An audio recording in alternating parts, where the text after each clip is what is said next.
This is the Big O Show. This is the Big O Show. This is the Big O Show.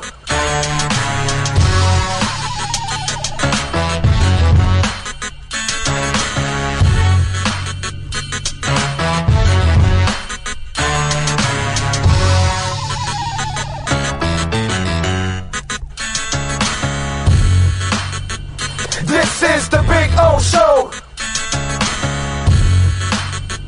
This is the Big O Show.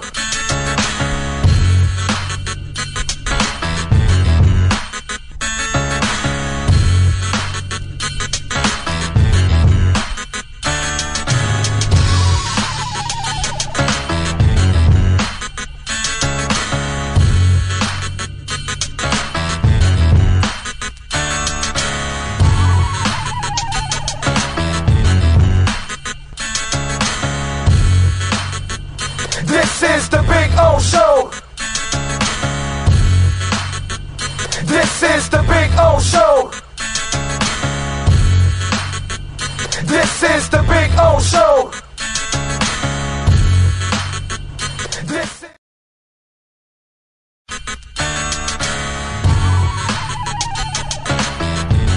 So here we are. I wanted to show you the backyard again because we had some trouble last time, but you know, cuttersedgepro.com does some amazing stuff, and there are the boys and the girl.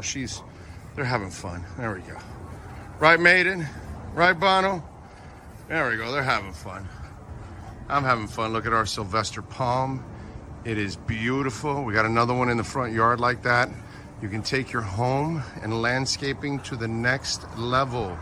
And the artificial turf, look at that. Look at that, the two dinosaurs going at it, huh?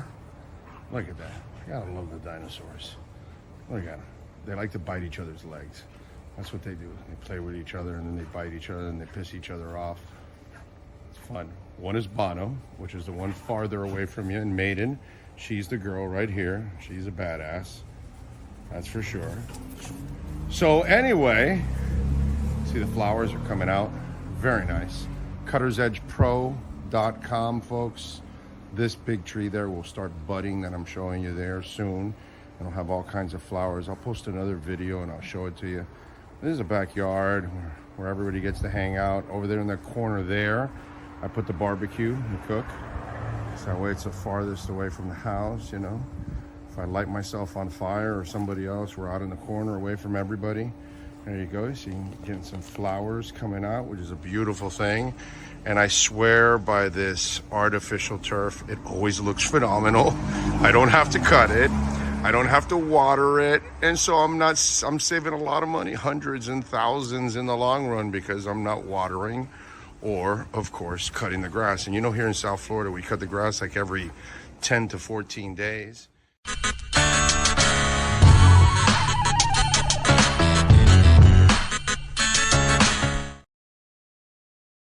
There's no need to drive around South Florida wasting valuable time looking for a new or certified pre-owned Acura. Go to the #1 volume sales dealership in the Southeast United States. Craig Zinn's Acura of Pembroke Pines. Purchase with pace and space in a dealership tailored to your needs. From home buying to providing that personal touch. Contact the 2020 Satisfaction Award winner Craig Zinn's Acura of Pembroke Pines. 888-776-5123. That's 888-776-5123. Or visit them at 15601 Pines Boulevard in Pembroke Pines.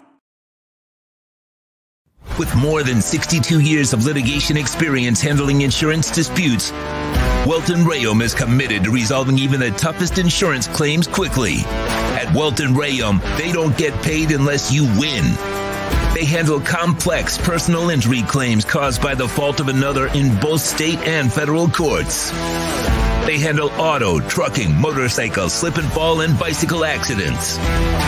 Call 954-966-4646. That's 954-966-4646. Welton Rayom can help. If you're a Miami sports fan, then there's only one store to go to, and that's Caneswear at Miami Fanwear in Davie. They're your one-stop shop for all your inner Miami CF, Canes, Dolphins, Panthers, and Marlins merchandise. They have hats, t-shirts, game day jerseys, and so much more. Located at 2511 South University Drive in Davie, and open 24/7 online at caneswear.com or innermiamiwear.com. Call them at 954-835-5597. Caneswear, the spot where Inner Miami and all Miami sports fans shop. When you move, you need a reliable company led by passionate folks, eager to assist its customers during a transitional process that needs to be smooth. Call Essential Moving Experts at 844-368-5750 for all your local and long-distance moving needs. You can rely on Essential Moving Experts. Mention the Big O Show and get $150 off.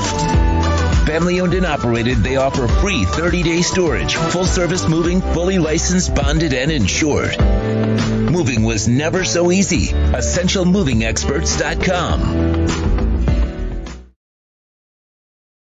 For over 16 years, EJDConstruction.com has provided South Florida residents quality craftsmanship, accurate project management, and exceptional service. That's why EJDConstruction.com is an A-rated member of Angie's List and the Better Business Bureau. When you're looking for the right custom home builder for additions or home remodeling, please call my friend Eric at 305-433-4843. That's 305-433-4843 for EJDConstruction.com.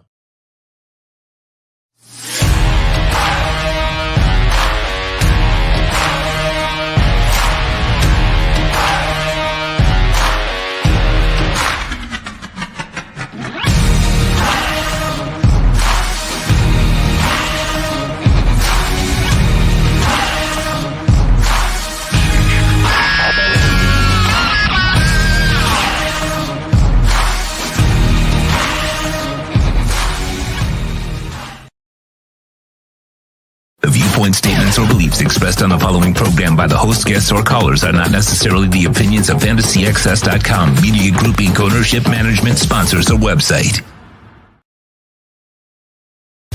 When it comes to South Florida sports teams, very few in the media have witnessed, lived, and covered it like the Big O. Let's start the program dedicated to your favorite South Florida teams with a passion that's unmatched. The Big O Radio Show is on.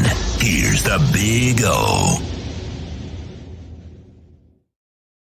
All righty. Good morning, boys and girls, on a beautiful Wednesday. I hope you all have your fingers. Is everybody, Sean, you got your fingers after yesterday? You good? You got all 10? You didn't Jason Pierre-Paul yourself at all? You're good? I left it to the professionals. Okay. All right. Just want to make sure.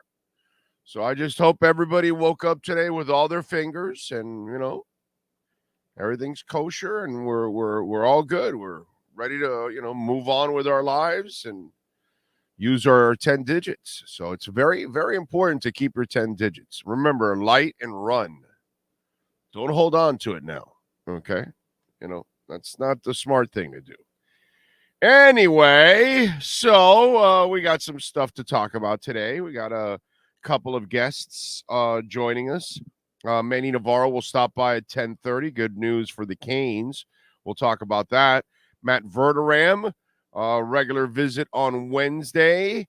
Also, Cameron Wolf will join us too today. Joe Shad set for Wednesdays. He will join us tomorrow instead. He is... I believe he's, you know, in Marco Island. So we'll push it back. It's not like, you know, we got to have a ton of Dolphin talk here today. There's really nothing going on actually on the Dolphin side. You know, it's just we're on the Dalvin Cook watch. That's it. And this is just a matter of time. That's it. That's all it is. Kind of like the Lillard thing. It's just got to work itself out, but eventually it's going to happen. Although I have way more confidence in Lillard than I do, because I still think Dalvin comes here when it's all said and done.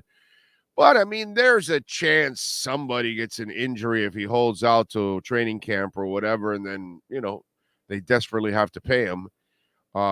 That's the one thing. The Lillard thing, for sure, I'm convinced he ends up here. That I'm not even worried about. That one will end up happening. It's just a matter of time. You know what I'm saying? But we'll get into a couple of football subjects. Overall, we'll have some fun with it. What else? Brian Walters, I see, is number 1 there at the chat board. Jamie Zorria out in San Jose, California, number 2 in there. Gus 1388. Kyle Cockrell, Think Blue Dodgers is in. Sneak Talk 305. He reminds everybody to hit that like button. It is very important you hit that like button. That supports the hell out of Sean and myself there. Steven Gonzalez is in. No doubt. Isaiah NorCal is waking and bacon. Rosendo says, focus on good thoughts and good things will happen. Stay positive, think positive, do positive. A very good morning. Nyborg in. He says, been in California desert the last 10 days for work. A day without Big O is like a day without sunshine. That is very nice of you. Thank you, sir. Noel says, I watched the hot dog eating contest yesterday with fresh eyes, and I have to say, what a disgusting contest. Seriously gross. Yeah, I don't even watch it because it's gross. I don't even like watching the highlights, to be quite honest. So, yeah. And Joey won again. Jay Gelfin is in. NorCal says, I can still roll a doobie. My fingers are great. There you go. See, that's very important, NorCal.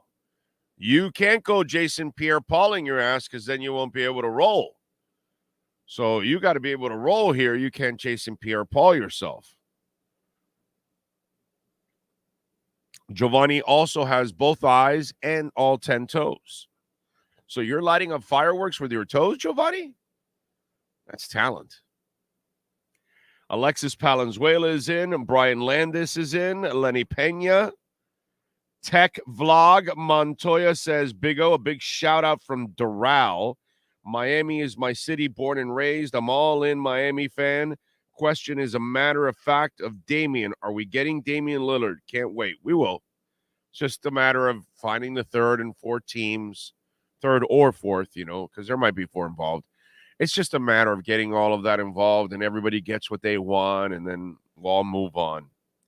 It's not a big deal. It'll work out itself. Don't worry about it. Like I said, man, Ray Bork had a hell of a career. Boston was rebuilding. They sent him away. They sent him to the Avalanche and he had a chance to win a title. Was it 2000 or whatever? And the same thing with Zoe. Although it wasn't a trade. I said it was a trade. I was mistaken. But same thing happened with Zoe here. He was here, and he had just signed a contract. And the final couple years of that contract, he didn't play much because of the kidney disorder. So he basically made like $50 million for playing like 30 or 40 games, if I remember correctly. It's about a long time ago. And so then all of a sudden the Heat are starting to rebuild, and you would think that maybe Zoe stays there to help for the rebuild. And no, he wanted to leave. He wanted to go to the Nets. So he picked up and left to the Nets. The Heat weren't going to really, it was kind of like a bitter thing, but it wasn't something like the Heat wished him well. And the Heat said, hey, man, we understand. He's got an opportunity in the Nets that he doesn't have with us right now. And obviously after going through the kidney ailment and all that, the team was, like, all right, cool, man, go do your thing. And karma had it where Zoe came back in 2006 to help out the Heat win that championship. So, these kind of things have happened in the past with different teams. And the key is, as an organization, especially if you're the Blazers, you're not a sexy destination. Okay? Free agents don't go to Portland. They just don't. But if you ever want to become that, well, you better treat the few stars that you do have very well. And Damian gave you 11 great years. You failed him. It wasn't his fault you didn't win a title. It's your fault you didn't build enough around him. So now he's at the end of his career. His window is closing. He has to go somewhere. And here's the other thing that people keep leaving out. I love when, like, I heard some idiot last night bring up the Nets again, right, on ESPN. And I'm like, last time I checked, he said he wanted to win a title. And where does that say that in Brooklyn? So he's not going to Brooklyn. And the only threat that could ever happen to Miami is if there's another legitimate team that steps up that says we're a Dame away from a title. And it's clear, it's obvious. But that hasn't happened at all. And plus, he's said he wants to play in Miami. So really, the only threat could possibly be a real contender that actually has a package and is willing to do it and has the cap space. And that's the problem. The teams that are contenders don't have the cap space. And then the amount of tax that they're going to pay to add $216 million more to their cap it becomes $300 million. So it's not going to happen. That's why I keep telling you it's just a matter of time before Dame Lillard becomes a Miami Heat player. Because it's almost impossible to accommodate him on a contender. And San Antonio is not a contender with Dame. The Brooklyn Nets are not a contender with Dame. Okay? I mean, all that kind of shit is silly as hell. So in the end, don't worry about it. It'll happen. It's just a matter of Andy Ellisberg helping Joe Cronin on how to be a good general manager. So Andy Ellisberg will be the one that'll probably figure out and facilitate the trade for him. And okay, look here, we could get this team, and you could get this and this, and then you get what you want out of it. And then they're like, oh, okay. That's all. So you'll get somebody to take Tyler Herro and something else that you may have to trade or whatever, and then send those picks over, to Portland, and then they'll be happy, and then they'll have all their picks, and they won't build another winner again because they don't know how to do it anyways. They have a number one, and they don't even know how to build a championship team. So, it's the dumbest thing in the world. It's watching a dog chase its tail, basically. So relax. It'll happen. Drago in, raging in, Walter Olivares from La Ciudad que Progresa. Obviously, you are in Sweetwater, sir. Good morning, Owen Sean from TJG 3765. Devin Jordan is in. Jets gang is in. Adrian Garcia says, can't wait for Dolphin season. Every year they get me excited around this time, and they always break my heart, but they got me again, but this one feels different. Raging Dolphin Maniac is in. Crazy all that Miami teams have momentum. Even the crappy Marlins are playing better. Yep, they're taking care of the Cardinals. Boy, 15-2 yesterday, right? Was it 15-2 yesterday? That was amazing. DJ Ozone. Lillard only wants to play for the Heat. The guy can ball. Heat need a scorer. That is great. Yeah, that's what it's always been. He wants to play for the Heat. What do you think of Tyler Herro going to the Brooklyn Nets and his immaturity of handling the situation? He'll have to grow up. That's all. We all have to grow up at one point or another. And if you choose not to grow up, then the world runs you over. So it's up to you. Adjust or die. Just adapt or die. You know what I mean? Grow or die. That's just the way it goes in this world. So he will have to grow up and figure things out and take his little, Miami guard title off his social media and all that stuff and be a man. And you know what? Toughen up a little bit.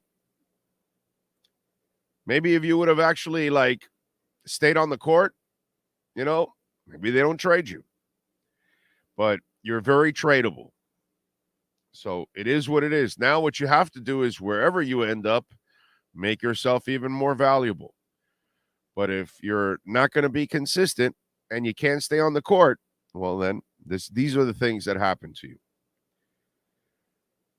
Dan B in, Chris Z in. Yes, Bill Zito has been busy. He has the Rodrigue signing was good. I like it. Terry Lynch is in. DJ Ozone says buenos dias, by the way. Kenyo Smith, same, nothing changing. Miami Breaker says, Big O, Miami Marlins will be a great team this season as long as we don't play the Atlanta Braves or good teams. Because they've only played the Padres and the Braves, and they lost to both. They lost 5 of 6 to both. But, hey, man, listen. You know, here's the way you got to look at the Marlins, okay? Let's not get unrealistic and start thinking championship or something stupid like that, because it's way too early for something like that. But here's the one thing that you have to at least admit to yourself, to, you know, whatever, and it is progress, by the way. They are better than the bad teams. They've proven that, I mean, thoroughly all year long. They are 87 games into the season. Okay? They're 50-37. And they thoroughly beat bad teams. So they are middling right now. And that's progress, because they're not they're not like a playoff team and a championship team or anything like that. But that's what you want to get to being, right? Forget about the bubble season and all that they made the playoffs in a 60 games. That was bogus. That's bullshit. Baseball is such a weird sport that 60 games doesn't tell you who really is the best and all that kind of stuff. So that was super bogus. That has nothing to do with reality of baseball. So the reality of baseball is these guys are good enough.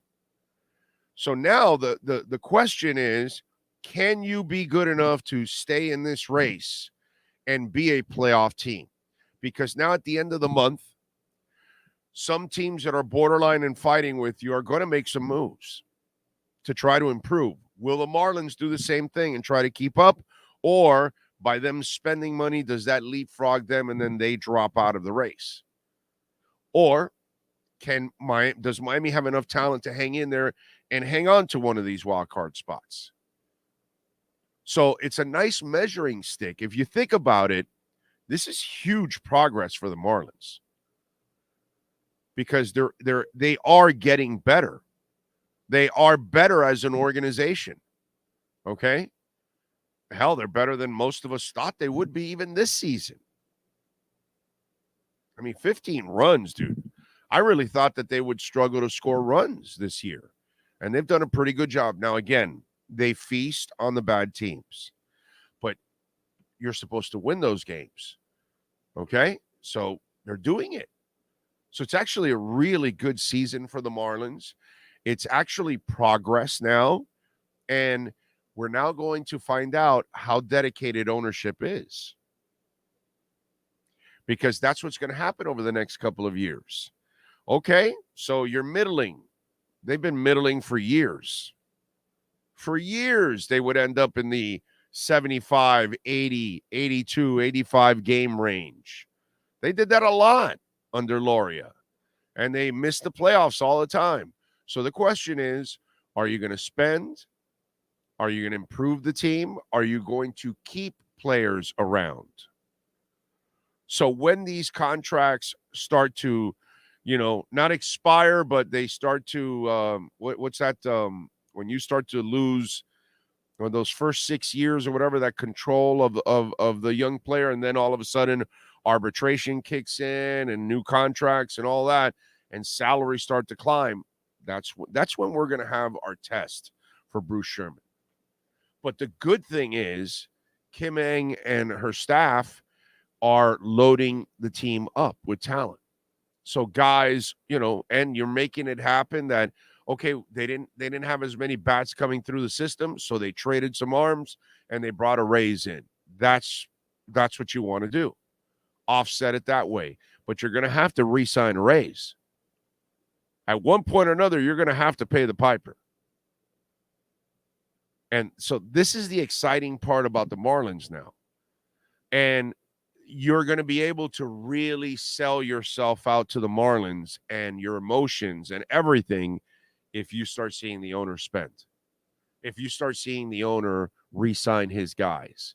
Then all of a sudden you can feel something that you haven't felt in since Huizinga. Right? Because nobody was really going to keep anybody around. You knew Loria always backloaded contracts and all that stuff. And so you knew that the inevitable was coming with every contract that he signed. They would unload him. So Bruce Sherman now, the good thing is that the team and Schumacher are doing so well that now the ball starts to go into the owner's court. So let's see how he handles it at the end of July and August. See how he handles it at the end of August when that trading deadline comes around. You know, that all these kind of things. Let's see what happens because you got a couple of trading deadlines coming. So let's find out. Let's find out what they do and how they handle the success. And do they want to build on it? Do they really want to win? Okay. So that's a good thing. It's progress, and it gets us to a point to find out what kind of owner you have. Let's see. They're not mediocre right now, Raging. They're the number one wild card team. That's not mediocre. That's good. I'm pretty sure of that, right? I'm like almost 1,000% sure that they're the number one wild card team, and there's nothing mediocre about that. So if you're gonna label somebody something right now, they're not mediocre. Right now, they're actually a good team. That's not an accurate thing. Mediocre would be somebody that is 500 or just under 500 or something along those lines. But when you're 50-37 and you're 13 games above 500, yeah, there's no mediocre there. Yeah, they are. They've got the number one wild card spot by 3.5 games. Okay, they've got a better record than the Dodgers. So let's label things the right way. They're a good team right now, actually. Now, do they have to prove that they can beat the really, elite teams and the top teams? Yeah. But I don't think anybody thought that they would be that anyways at this point. I think right now everybody should be ecstatic that they're the number one wild card team.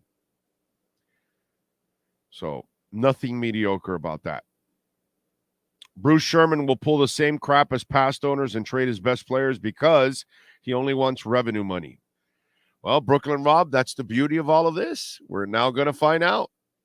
He'll get exposed right away, and then we'll go, okay, same old Marlins. All right, tune out. See you later.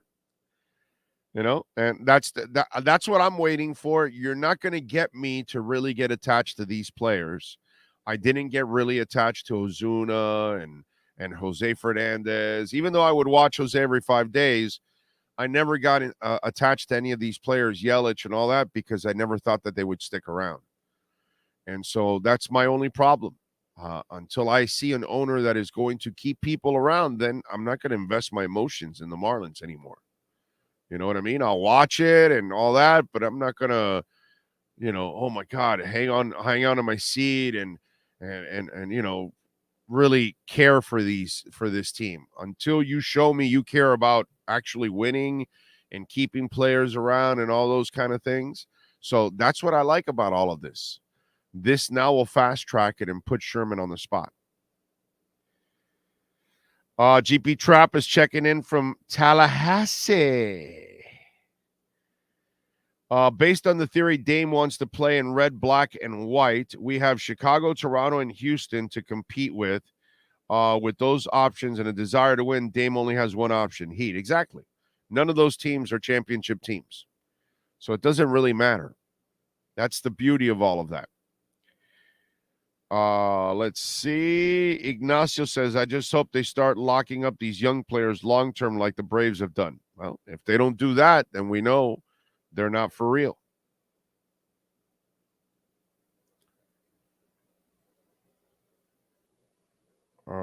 Not the jersey color theory. The only theory that matters is the one where he goes to Miami because he wants a ring. Exactly. Timothy Eason is in the house. Alexis says fans are showing up, which is good. Good packing the park. So Sherman, yeah, well, he should spend. They are showing up. Overall, number 6 best record in the league. That's damn good, brother. Of course it is. They've got a hell of a bro. They're 50-37. They're 13 games above 500. That's a hell of a record. And you gotta give them credit that they're winning the games they're supposed to win. Isaiah says, I stopped emotionally caring about the Marlins when they traded away Miguel Cabrera to the Tigers for Cameron Maybin and Andrew Miller. I get it. Big O, I don't feel sorry for Tyler Herro. Dude is 23 years old, making $25 million a year. And Devin, what did you leave out? Huh? He's got $25 million, and what does he have at home? You know what I'm saying? He's got dangerous curves at home and $25 million. Life is good. Life is good. The only thing he needs, Devin, is a real wardrobe. That's the only thing that really, besides, lacking some what's it called? Physical stamina, because obviously his little body breaks down every year. Outside of that, he's doing pretty good at home. Although, will Katya still be happy living somewhere else that's not Miami now? Dress warm. That's all I can say. Dress warm. Enjoy. But this is a move you got to make, unfortunately. And you've proven that you can get by without Tyler. Just fine, by the way. Just fine. Markets are down. Dow Jones is down 128 points. The S&P is down 5 points. The NASDAQ is down 1/3 of a point. Crypto down 2. Bitcoin down to 30,403. It hung in there over 31,000 until yesterday on July 4th, and then it started to go down a little bit. So I would imagine that it'll pop back up again by Thursday or Friday. We'll see a little some. All right, what else do we have going on? Big O, Herro resembles MGK. Which is MGK? I know that name. Machine Gun Kelly. Oh, God. Yes. Okay. All right. Does Machine Gun Kelly dressed as bad as Tyler Herro? Because I'll tell you, that's the one good thing. If you do trade Tyler Herro, we don't have to see him on the sidelines with that. I don't know what he calls his style, whatever it is. And I get it. I'm a jean and a concert shirt guy, so I am not a fashionista here by any stretch. I am as plain Jane as it gets, but oh my God, the stuff that kid wears, holy crap. Let's see what else. Life's been good, Joe Walsh. Yes, definitely life's been good for that kid. He's more marketable than any guard on the Blazers other than Scoot. Which one of those young guards has a song named after him? Plus, none of them have Katya. Yep. Katya can stay in Miami, says Alexis. Send Herro only.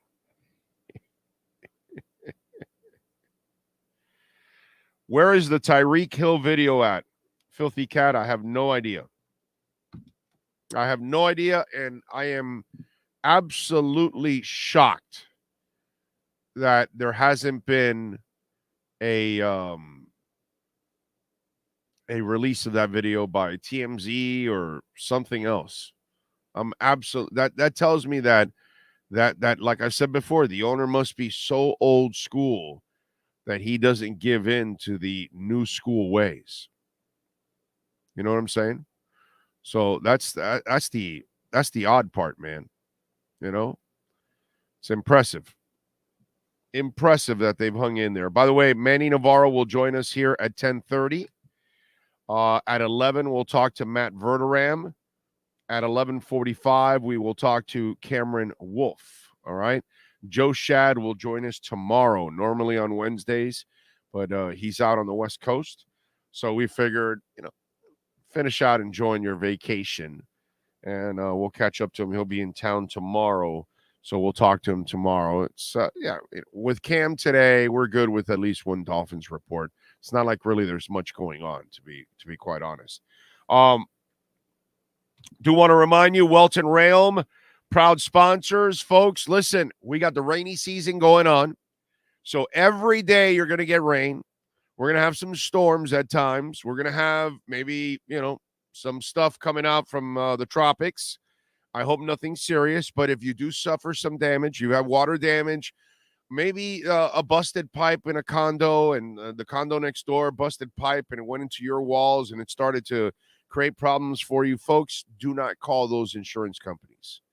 Call Welton Realm, call Dan and Jeff, 954-966-4646. Homeowner property damage, condo damage, business owner claims, commercial litigation, personal injury, bankruptcy. They can help you out, folks, like they helped us out. Progressive was giving us the runaround. Welton Realm stepped in, crushed them. Do not make the same mistake we did. At least I tried not to make the mistake, but my wife was like, no, I can handle it. I'm like, no, you can't. And because you and I don't know all the rules, all the loopholes, they do. So they take advantage of us. And that's why you need your lawyers. And by the way, folks, they don't get paid unless you get paid. So you're going to get your money's worth and more. 954-966-4646. Whatever that insurance company is offering you, they're lowballing you. Welton Realm will get you more and get you what you deserve to get it fixed and get it fixed the way it was, so it's back to being brand new. Call the folks that will crush the insurance companies. They will bring their own adjusters in there, and then that way they call the insurance company. You don't even have to call the insurance company and deal with them anymore. That's a great Look, life is tough enough as it is. You're also going to be chasing around the insurance company every day. Forget that, dude. Welton Realm will scare the hell out of the insurance companies. So call them wherever you're at in Florida, 954-966-4646. That's 954-966-4646 for Welt and Realm. All right. Let's do it. Let's talk a little Canes football with Manny Navarro and our Canes Wear Miami Hurricanes report next. If you're a Miami sports fan, then there's only one store to go to, and that's Caneswear at Miami Fanwear in Davie. They're your one-stop shop for all your inner Miami CF, Canes, Dolphins, Panthers, and Marlins merchandise. They have hats, t-shirts, game day jerseys, and so much more. Located at 2511 South University Drive in Davie, and open 24/7 online at caneswear.com or innermiamiwear.com. Call them at 954-835-5597. Caneswear, the spot where inner Miami and all Miami sports fans shop. The viewpoint statements or beliefs expressed on the following program by the host, guests, or callers are not necessarily the opinions of FantasyXS.com, Media Group Inc. ownership, management, sponsors, or website. Time for Canes fans to get what they want. Information, insight, and perspective. It's the Canes Wear Miami Hurricanes Report with Manny Navarro, exclusively on the Big O Radio Show. Here's Big O and insider Manny Navarro. All right. There he is. How you feeling, bro? You have all 10 digits? Did you? I didn't lose any fingers. Oh, I survived the night. Yeah, I didn't even mess with fireworks last night. There's so many people throwing them. You don't even need to. You just drive around the city, and you got enough shows going on. Yeah. There's no doubt. Plenty of stuff going on around my neighborhood too, and gunfire and everything. So yeah, it's just about dogs freaking out. We got 4 dogs, bro. The poor dogs are the ones I feel worse for in all reality. They're the ones who suffer the most. Yeah. Yeah, they freak out with all the fireworks and the firing and everything else going on. So, but it's good to hear you kept all 10 digits. So that's important. Got to be able to type, brother. Got to be able to type. So Marquise Lightfoot. First Yes. of all, I freaking love the name. Yes. Marquise Lightfoot. That is, that right there. That sounds very rock and roller too. On top of all of that, It really does. You're right. 4-star defensive end, and Mario Cristobal lands him. Talk to us. Yeah, it was a little bit of an upset. Ohio State was kind of the favorite. I think going into the last couple recruiting weekends, Miami ends up getting him on campus the last official visit weekend. And if you listen to Marquise's interview right after he made the announcement, he said that he really felt good about Miami all along. And ultimately going back for his official visit just sort of solidified everything he felt. He wants to play with a coach like Jason Taylor, have a Hall of Famer teach him, a guy who's, they could basically see each other eye to eye. I think Marquise is 6'5", 220. Obviously, Jason Taylor 6'6", so they can, very similar builds as far as coming out of high school and going into college. And so, really good pairing for Miami, I think. Obviously, they're going to have a fabulous freshman on the defensive line this year in Ruben Bain. You followed up by getting a Marquise Lightfoot, who's one of the top 100 players in the country. I think it's a great pickup for Miami and a great win for Mario. Number 67, apparently. So that's not just top 100 shit, and he's up there at number 67. Yep. I made this mistake.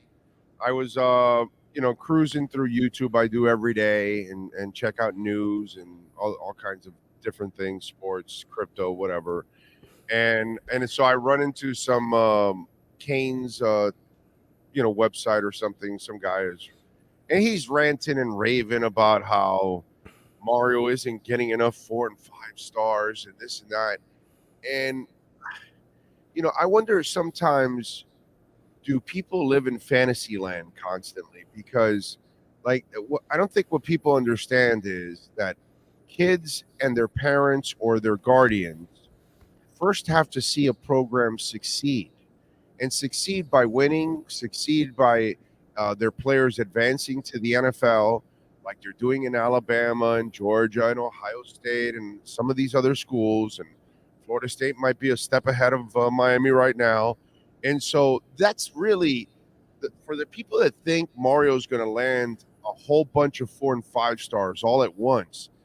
That's not going to happen until he starts to actually win. Right. So he's going to have to convert 2 stars into 3, 3s into 4s, 4s into 5s. And he's going to have teams that, he has to do what Eric Spoelstra does.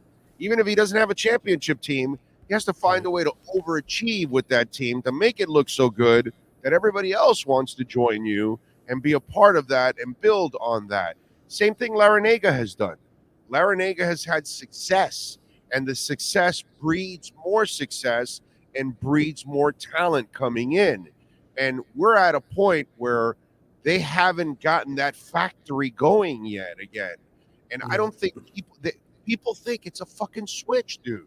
And it's not a switch. No, it really is, and the one thing I would tell people, something that's starting to change, I think, in a lot of the answers and conversations that I have with recruits whenever I talk to them at national events or whenever I interview them, the best of the best want to go play in the SEC. They want to play in the best conference. And so I've had a lot of people, when I wrote about Marquise Lightfoot picking Miami, they said, well, why are you saying it's a surprise? Mario's an elite recruiter. I'm like, well, they beat Ohio State to get him. And they said, well, what's the big deal? Why is Mario struggling in year 2? Look at Florida. They went 6-6 last year, and now they've got the number 3 class in the country. And my explanation to everyone who says those kind of things is, you guys don't understand how many of these elite players don't care ultimately where they end up. It's about NIL package and do I get in the best conference? Do I get in the best conference? Do I get to play with the best players in the world that are going to go to the NFL? And will you prepare me for the NFL? Right. And so, yes, Florida was terrible last season. but they have a huge advantage over Miami and Florida State in that they're in the best conference in college football. And so that's going to help the Gators naturally. Look, they still got to go out and win, right? This coach still has to go out and do a good job with the Gators this season, or they could lose recruits if they go 4-8 or 5-7.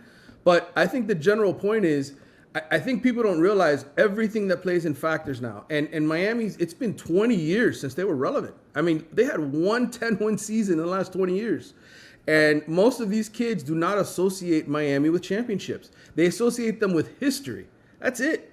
Hey, Right. great history. What Their have you parents- done? Their parents' history, Right. their guardians' history, not history that recent history, like not the history like when they were 12 years old. Right. Sucked when they were 12 years old. Right. Exactly. And oh, by the way, Miami sucked when they were 12. Miami sucked when they were 6. yeah, exactly. So the history of their parents telling them, oh no, the Canes were great and all that. And guess what? So was Nebraska 30 years ago.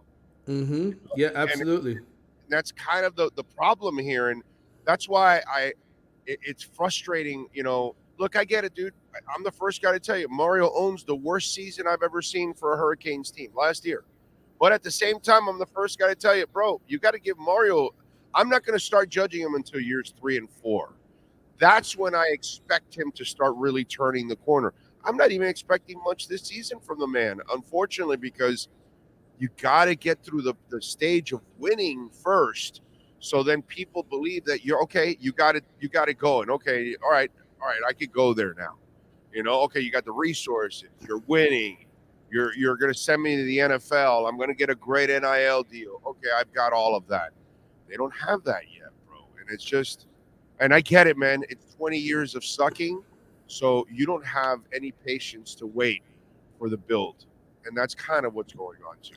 There's a stat I threw in my story over the weekend. For the Athletic, where I looked this number up. They had 16 top 100 players on campus for official visits in the month of June. You know how many Manny Diaz had in his final season as coach? How many? 3. So Mario is getting you. He's doing his job. He's getting Miami in the fight for the best players in the country. The problem is you don't get those guys until you start winning and sending guys to the NFL. And again, yes, Florida, what have they done? Well, they won a national championship more recently than Miami. They did have a couple trips to the Sugar Bowl, if I'm not mistaken. Didn't they lose to Michigan in the Sugar Bowl a few years ago? They've put guys in the NFL. They just had a top 5 quarterback, right, taken. So it's not like the Gators are irrelevant. They play in the best conference. Yes, they are a better program than Miami right now. And kids think of Florida in a higher standard than they do Miami, even if they won 6-6. So those are things I think Miami fans just have to accept and say, hey, you know what? They have the college atmosphere that we don't. Yeah, they've got the on-campus stadium. They've got all the girls that get these guys fired up to go there. You know what I'm saying? So it's. By the way, and if things haven't changed from when I was a youngin', boy, they had girls there. Yeah. So look, there's a lot going for Florida that isn't going for Miami, even if the coaches are in a similar situation where they're both trying to build their programs back into national championship winners. Florida's had more relevance. They've had more guys taken in the NFL draft the last several years. They're just in a better situation than Miami in that regard. So accept it and understand that Mario is doing his job by getting the best recruits in the world on campus to come and check out the program. Now, to sign them, you got to start having results. And that's the bottom line. When you go 5-7 and you fire your staff after year 1, and let's face it, Mario made mistakes. He hired the wrong guys. He thought these guys are going to come in here. I'm going to mold whatever roster I've got into what I want them to be. That's not the way it works. You got to get the players first to run the kind of system you want. And so he's in the process of doing that. He's flipped the roster. You're going to see more of what he wants, I think, long term with some of the guys that he's brought in. But it's a hard process, and you don't just all of a sudden flip the switch and become, the best team in the country at recruiting overnight, even if you've got John Ruiz and a bunch of money behind you in NIL backing, which they do. I know some people have said, well, Manny, the NIL's dropped off. That's why they're not getting the same. No, it's a combination of things, dude. It's the money and the production, the NFL production. That's what kids care about. And you can't do that until you have several drafts and you start putting guys into the league. Amen to that. Now, on the flip side, Ja'Cory Barney, the wide receiver, lose him to Nebraska. What happened there? Well, that's one of those deals where you don't really recruit the kid hard. And you think, well, we're going against Nebraska. We're going to beat this team out. We're going to come in here in June and turn up the heat. And this kid's automatically going to flip to us. And the thing is, Nebraska's got just as many kids from Miami Palmetto as they do as Miami does. They've got a roster full of former Palmetto kids, and this kid's out of Miami Palmetto. There's a local area coach who was at Homestead last year, Phil Simpson, who was on the staff at Nebraska. He knows these kids. He has relationships with them. And so Miami, kind of made a late push, and they got beat. And I'll say this for Matt Rule. When you're in year one, okay, in terms of recruiting, you generate a lot more excitement. Kids want to come play. They haven't seen you lose yet. They haven't seen you struggle.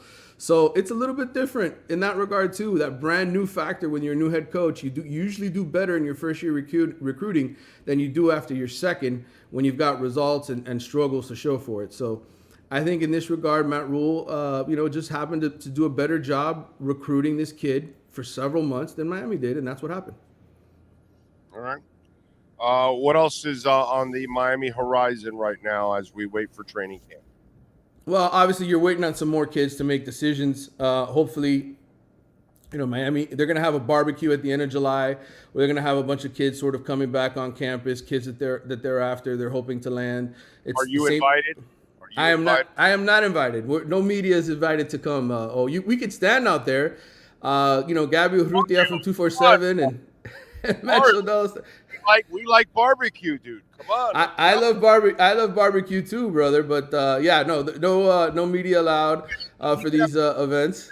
In the party, and then a players section, and then he kind of mingles, and it doesn't allow us to commingle. Right. Just feed us. That's all. Come on, Mario, feed us. Yeah. Hey, listen, I'm all for that. Oh, you know me, I'm not gonna turn down a good plate of food. It's catered. It's covered. That's what Sean and I say.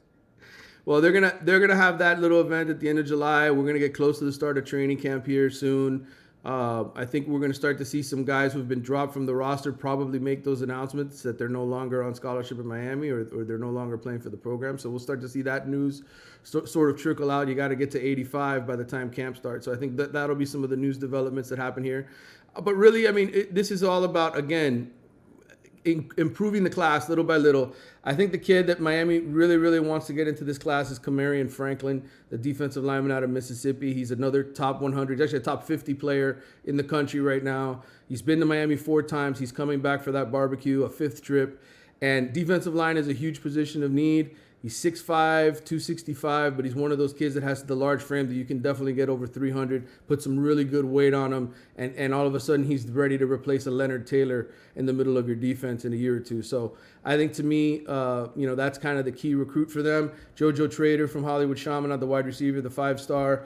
It looks like he's probably going to end up with an in-state school. Miami has somewhat of an in because they've got one of his best friends already committed, Ryan Mack. So I think those are the 2 big-time stars that when you say, okay, Manny, who are we chasing down the stretch? I think those are the 2 primary guys. There'll be other kids that come in here, but the ones that I think they have the best shot at in terms of 5-star, 4-star, top 100 type guys, those are the 2 guys I think Miami has the best shot at. All right, good stuff. What are you working on there at the Athletics so folks can check you out? Just going to write these stories, man. I have all these interviews done. I got some stuff with Tyler Van Dyke and Colby Young from last month that I've been sitting on waiting to write as we get closer and closer to the season because sometimes people just tune out, man. They're not paying attention. They're off at the beach having a good time. Also, I'm kind of waiting for us to get a little bit closer here to the start of ACC Media Days, which will be the 25th through the 27th in Charlotte. So there'll be some stories on that. They're going to have a feature story on USF that I'm in the middle of writing. I talked to all their coaches and a bunch of recruits and players.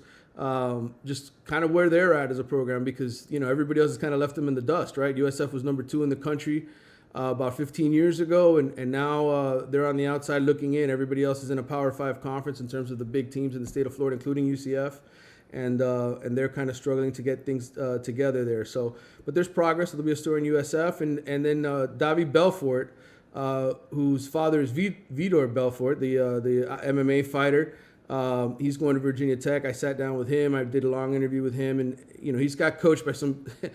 when you're the son of an MMA champion, you get a chance to meet some very famous people and get coached up by some greats. And so there'll be a feature story on Davi, and he's going to Virginia Tech. He's one of three local area quarterbacks who are headed to the ACC opponents to face Miami in the future. So there'll be a feature story on him. Lots to read, man. It's summertime. I know people are kind of bored. They're out there getting sun. They want to know what's going on. They're waiting on this Damian Lillard thing to finally happen. They're waiting for Messi to get to town. We'll have some college football content for you. We're waiting for Dalvin Cook, too. And Dalvin Cook, too. Yeah, can't forget about him. And for those of you that still have your fingers left, subscribe to The Athletic and follow Manny there, okay? You've got your digits with you, so put them to work. Yep. Subscribe to The Athletic. It's super cheap. It's so affordable, so you'll get all your local stuff and national stuff and international with soccer and all that good stuff. Doesn't get more international than Messi and Inter Miami, too, by the way. No. But are you guys going to hire an Inter Miami writer or what? I'm guessing there will be somebody in South Florida quite often covering Messi and the team. So they're sending you. So they're going to send you. I don't know. I might be out there a couple of times. I wrote my Messi story already once. So if they need me to go out there and do more, I'll be more than happy to. ESPN's got Marcel doing it now. So yeah. Really? Okay. He's the new. It's the way it works, man. It's wherever they've got their contacts. I'm the guy in the state of Florida now for the Athletic. So wherever there's a news story, Florida State, Florida, Gainesville, Tallahassee, wherever, Jacksonville. I'm sure I'll be driving around quite a bit. The world of streamlining. All right, Follow him on Twitter at Manny_Navarro, and make sure you catch his work there at The Athletic because he's always working hard. Manny, appreciate you, my man. We'll talk Good talking down to you. Absolutely, brother. Take care. Go, Manny Navarro, Caneswear, Brett, and all the great people out there, man. Hey, listen, I got this hat at Caneswear. The other day, I went and bought this Dolphins hat. Yeah, baby. Huh? Sweet. They got all kinds of great lids. They got shirts galore. They got anything and everything practically with the Canes logo on it, folks.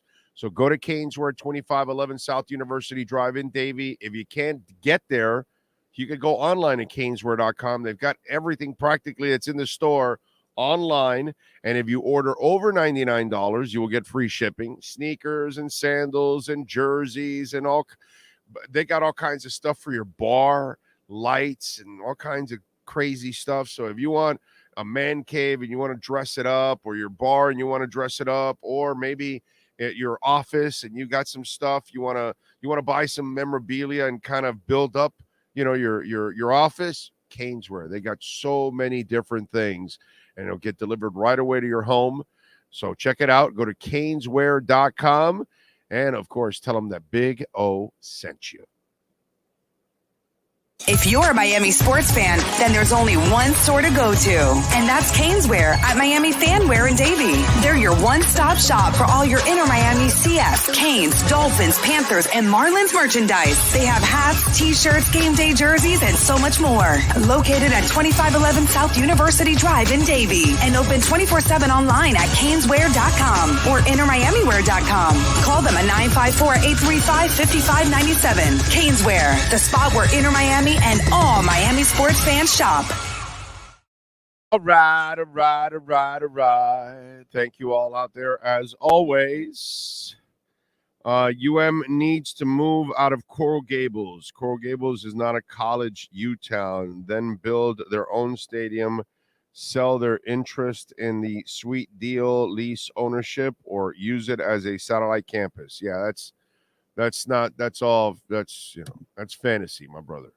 Fantasy. They're not moving out of Coral Gables. Okay.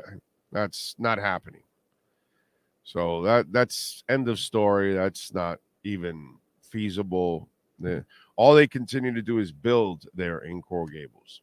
It's a beautiful campus, man. It's a great city to be in. It's not an on-campus thing. They have 5 titles. Has nothing to do with that. The basketball team is thriving. Okay, it has nothing to do with that. They're going to always be a pro team in town. They're never going to be a college town. They're never going to be a college type of atmosphere. that you're used to Florida State, and Michigan, and Ohio State. The University of Miami will never have that because they're a private school, and they're never going to be a public school, so they're not going to have cheaper tuition. So that's just the way it goes. And they've made their bones the way they are. They can make their money, they can win their championships, but they had to do something they hadn't done, EJ, in 20 years. The game changed. You can't find Jimmy Johnson anymore for no money, and Dennis Erickson and Howard Schnellenberger, and all these coaches that you hired that you had success with and kept the thing going. Nowadays, the up-and-coming coach is going to get a whole bunch of money. And nowadays, your offensive and defensive coordinators are going to get paid a lot of money. So if you're not willing to spend in college football, you will not compete. And that was Miami's problem. They weren't willing to spend on their facilities. They weren't willing to spend on their coaches. And that's why they fell behind the times. And now they're trying to play catch up. So it's not a matter of where they're at. It has nothing to do with being in Coral Gables. It has nothing to do with having an on-campus facility or not. None of that. They've already proven they don't need an on-campus facility. What they need to do is do what's required. Back when they were winning championships, money wasn't that big of an issue. Now, the last 20 years, it's all changed. You got to pay your coaches, you got to pay your assistant coaches, and now you got to pay the kids. Those three things have developed over time. It started with the head coaches, and then it started with the assistant coaches, that their salary started getting out of control, and now it comes with NIL, and then also the facilities. So finally, they have improved the facilities, and now they're going to take them to another level. When Mario got here, because he told them, okay, this is nice, but it's not good enough. No, we need this. And they said, okay. So it has nothing to do with anything you're talking about. It has everything to do with their lack of commitment to football. And that's why they got the results that they got. They went cheap on coaches and assistant coaches. They went cheap on their program, and you got your end result. So now you're spending. Now let's see what happens over the next couple of years if things change. In this town, it's about results. That's it. Give them results. Look at the baseball team. People are actually showing up for the games. Why? Because you're actually winning. If you don't entertain us, we don't show up. Let's see. ESPN is reporting that over 5 teams are interested in multi-team deals. Yeah, it'll happen, bro. I'm not worried about it. Somebody will take Tyler and whatever, and they'll get it done. And Lillard will end up here. And by the way, they'll be reporting all kinds of shit because they've got nothing else to do right now. Hey, just a reminder that Dudu Cristobal and the Canes will win 10 to 11 games this year. Sheaf off and whip out that old hog, my brother. All right. Got it, feeling better, barely. But, yes, they need to pay the piper. Well, we'll see now if they paid the right piper. I think they did, but he's got to prove it, obviously.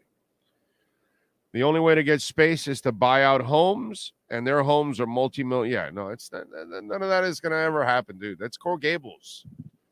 Forget about it. That's not important. There, and by the way, Coral Gables wouldn't allow you to build a stadium in their city. You can't buy the homes. That's all stupid talk. Okay? None of that matters.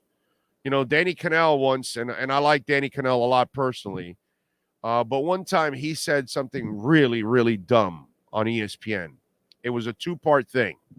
One, he said that the students aren't necessarily behind the football program, and well, that's because if you go on campus, half those students aren't even from this country. It's what people don't realize. And then the other thing he said was kind of this: oh, they need an on-campus facility. And it's like, yo, Danny, you live in South Florida, bro. You know that's Coral Gables. You can't build an on-campus facility in Coral Gables. They won't allow that. They don't allow you to put the trash can in the wrong spot in front of your house. To just add extra seats to the basketball arena was a major pain in the ass. And we're talking about 5,500 seats or something stupid. Coral Gables would never, ever, ever, ever, ever allow you to build a stadium in their city. Ever. Ever. That would never, ever, ever happen. It's not what they do. They would never allow that. It's not the kind of town that allows stuff like that. It was a miracle they allowed the basketball arena in that place. And luckily, because it's not a big arena. And they had the Metro Rail and all that stuff, so kind of made it a little bit more accommodating, you know? I don't think you guys understand how strict Coral Gables is. So none of that stuff will, ever happen or materialize there. That campus is beautiful. UM isn't going. Of course not. That's just ridiculous. Do you know how many billions of dollars it would take to move a campus? Anyway, Rosendo says, yeah, I agree. Don't know how hard to get a permit in Coral Gables. Impossible. Yeah, that's silly stuff, man. They're fine at Hard Rock. Or if Ruiz's crazy ass pulls off the Tropical Park thing, okay, God bless him, dude. If he's able to do that, that's awesome. All right, give me 2 minutes, 2-minute break here to start off hour number 2. Matt Verderam will join us next. We interrupt this program to bring you a special report. Miles an hour, that's a Category 4 hurricane. 3 deaths are reported in Florida after more than 24 were killed in the Caribbean. This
There's no need to drive around South Florida wasting valuable time looking for a new or certified pre-owned Acura. Go to the #1 volume sales dealership in the Southeast United States. Craig Zinn's Acura of Pembroke Pines. Purchase with pace and space in a dealership tailored to your needs. From home buying to providing that personal touch. Contact the 2020 Satisfaction Award winner Craig Zinn's Acura of Pembroke Pines. 888-776-5123. That's 888-776-5123. Or visit them at 15601 Pines Boulevard in Pembroke Pines.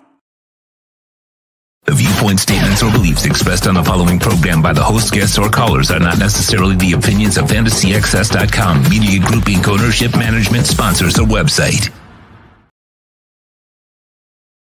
When it comes to South Florida sports teams, very few in the media have witnessed, lived, and covered it like the Big O. Let's start the program dedicated to your favorite South Florida teams with a passion that's unmatched. The Big O Radio Show is on. Here's the Big O. There we are, hour number 2, ready to rock and roll with the one and only Matt Verderam. Matt, you got all 10 digits? You didn't JPP yourself? You're good? Okay. We're good. We're good. We're good. I'm okay. All right. Just want to make sure. Remember, light and run. Do not hold on, folks. Light and run. That's just what it's all about. Yes. We had somebody like in 3 or 4 towns away from us who like legitimately blew their face off a couple of nights ago. Yeah. So we do them out here on vacation at the lake house here in New York. What we do is we put them on the raft and we row away. And if that thing tips and it's looking at me, I'm just diving in the bottom of the rowboat. And I'm letting the boat take the brunt. Okay, so yeah, it's all about safety first. I got kids. I don't feel like growing up without a hand or an ear or an eye or whatever we're talking about.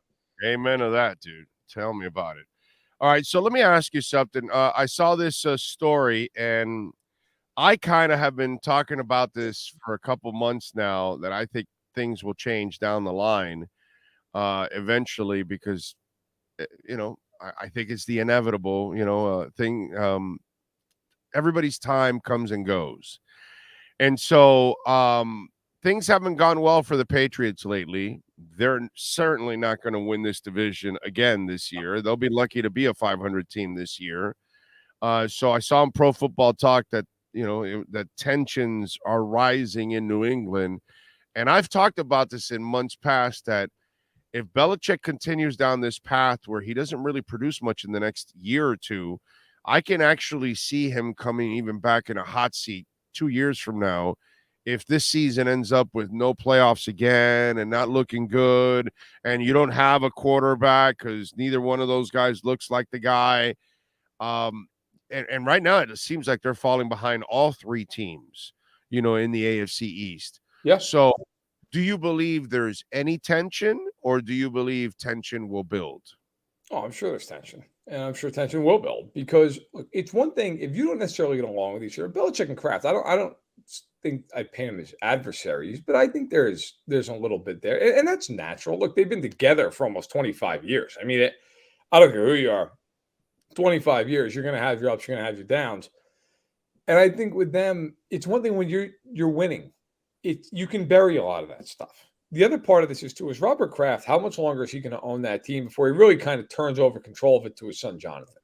I mean, that's a real thing. And you talk to people in league circles, and I think there's a thought that with Jonathan Kraft eventually taking over the team, is it going to look like a different team? A lot of times when you change ownership, it does, even if it does go from father to son, which it would in this case.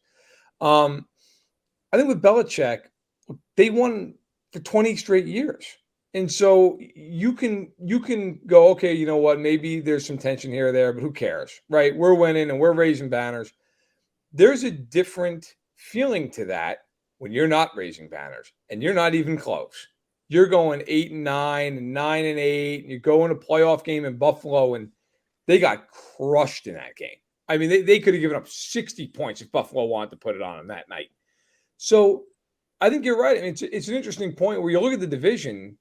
You could argue, okay, the Jets might be a team that kind of they go up and then down quick because Rodgers, how long is he going to be here? But with Buffalo and Miami, as long as Tua is healthy, and unless Josh Allen, something haywire happens to him, they're going to be good for a long time. So it's going to be tough. New England's got a lot of work ahead of it.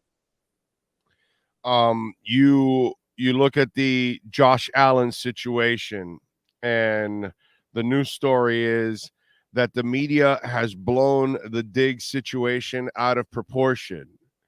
And that's not true. Wait a minute. Are we the head coach that said he was concerned? Very concerned.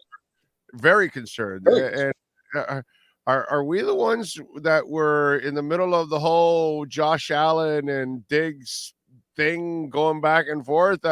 What are we blowing out of proportion? I think we're the ones that have watched Diggs blow up himself, walking out of the locker room, having to be convinced to come back in the middle of a Dolphins game. I remember at halftime before the head coach had to console, Diggs. I'm sorry. We're always at fault. We're always the bad guy here, man, when we're not the guys that are complaining or fighting inside that team. I don't get it.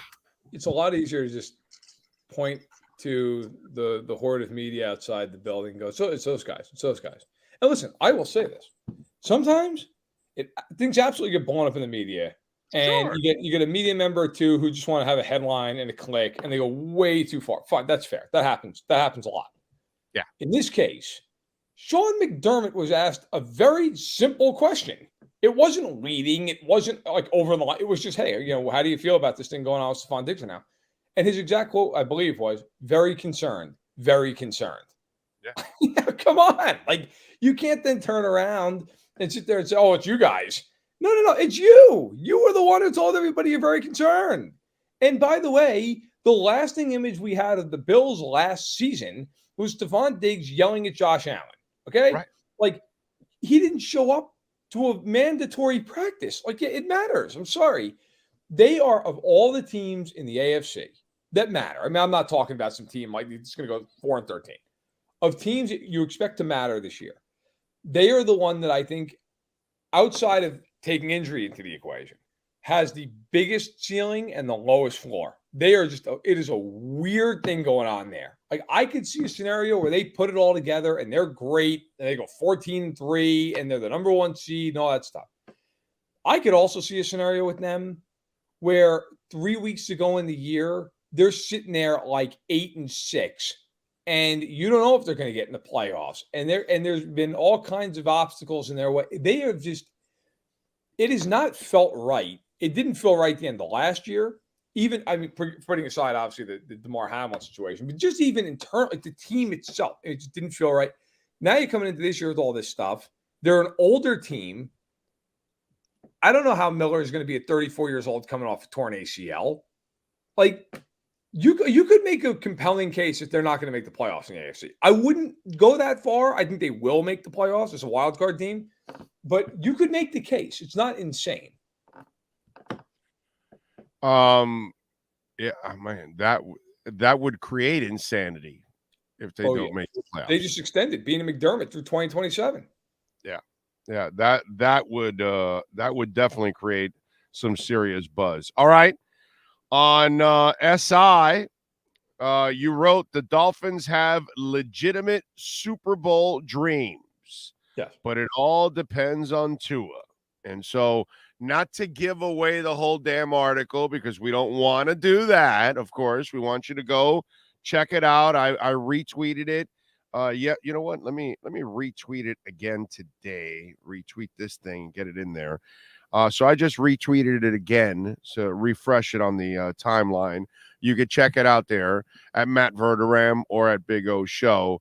So just a little taste of that article so Dolphins can check it out. I think the best way I can kind of tease it out there is I am very bullish on the Dolphins this year. I think that nationally they've been under addressed in terms of being a contender in the AFC. You hear about the Chiefs, you hear about the Bengals, and look, you have to. Those are the two teams that have been in the AFC championship game each of the last 2 years. Fine. I think the Dolphins are the biggest challenger to either one of those two teams. I do. Now, I think, again, as you point out, the line I wrote in there, Tua's health scares the hell out of me because it could just be a thing where he gets hit once the wrong way and you don't know when he's coming back, if he's coming back. However, I think Fangio is the biggest addition any team made this offseason. Any team. Everybody talks about Jalen Ramsey, and don't get me wrong, I think Ramsey's an excellent piece, but Fangio is going to transform that defense, which is why, by the way, in another piece I wrote, top 10 defensive players who could alter the season. Jalen Phillips is one of them. I think Jalen Phillips could be a Pro Bowler and even a guy who you look at and go, man, that guy had 14 sacks this year. Like, I think he's that caliber of a player. I look at Miami, and the questions I have are Tua's health and the offensive line. Like, I love Teron Armstead, but again, health. Like, can he stay on the field? Can he be on the field? It's fair. Can the rest of the unit, they don't have to be great. Can they just be good? Can they just be a good, solid, 10th best line in the league type, right? If they can do that, I think they're better than Buffalo. I think they're better than the Jets. I think that they are at least good enough to challenge Kansas City and Cincinnati home or away. Do I think they're better than those two teams? I got to see them do it. And I'd say that about any team. By the way, I like Jacksonville a lot this year. I think Miami's a more complete roster than Jacksonville is. But I mean, I do. I don't think that Jacksonville is near the defensive personnel that Miami does.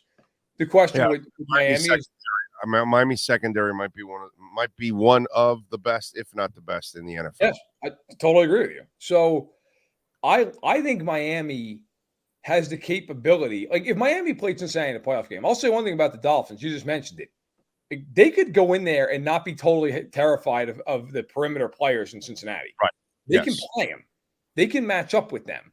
And the Bengals can't match up with their corners against Hill and Waddle and everybody else, right? So I think Kansas City and Cincinnati, you've got to give them their respect that they're at the top. But Miami, like I would not be shocked to see Miami in an AFC Championship game this year and really like have a shot to win the game. I think it's totally in play. So check out that article. He's got it there at Sports Illustrated. Check out his timeline there on Twitter at Matt Verderam. Matt, I would imagine that if you didn't have your Netflix subscription, you have re-upped it just for the Cowboys series. Oh, it's so funny.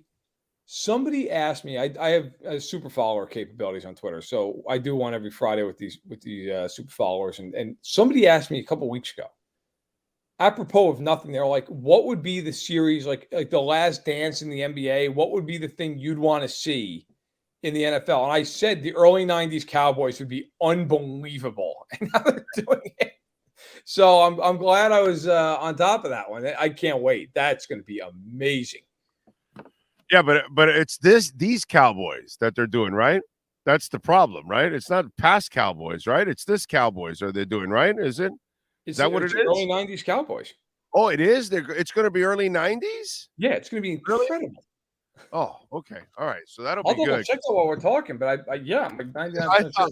I thought maybe this Netflix stuff might be like the new Cowboys, and that's kind of like what I'm afraid of. Like, yeah, no, it's a 1990s Cowboys getting a Netflix docuseries. So are we going to have like old film of it? I would think you're going to have old film like spliced in with like current interviews, kind of like we saw at The Last Dance. But I don't know how far they're going to go in this thing. It's Netflix, like they can go further than like ESPN could or something. Uh-huh. Do you know what this is going to be like? I mean, you do know what it's going to be like, but like Michael Irvin and Nate Newton and all these guys in like 1991. Will they allow them to, or are these guys going to talk about what they did in the past and all? Because it was a different world in the 90s. Yes. Like, see, 90s Cowboys, very interesting. These Cowboys would not be interesting whatsoever. No. So, but that's the part I'm intrigued about. Will they actually allow them, or will they even want to talk about the past? I don't know. People are so touchy nowadays, dude. It's like they hold it against them. Maybe, but I gotta say that. Like, by the way, if anybody's listening and watching, and they're not familiar with the early 90s Cowboys, like go do a Google search of some of the things that happened with that team. Okay, I'm doing a piece right now as a sidebar to this. And it's a huge project we're doing at SI. I can't give too much of it away, but part of it's going to involve trying to track down and talk to some of these players on the 1990s Cowboys and or the coaches. And like when I do research on it, there's stuff like I know in my head. I mean, I remember watching those teams. I remember, like I remember in my head, I know stuff about it, but then you like do research and stuff that happened. Like if it happened now, guys would be suspended for the year.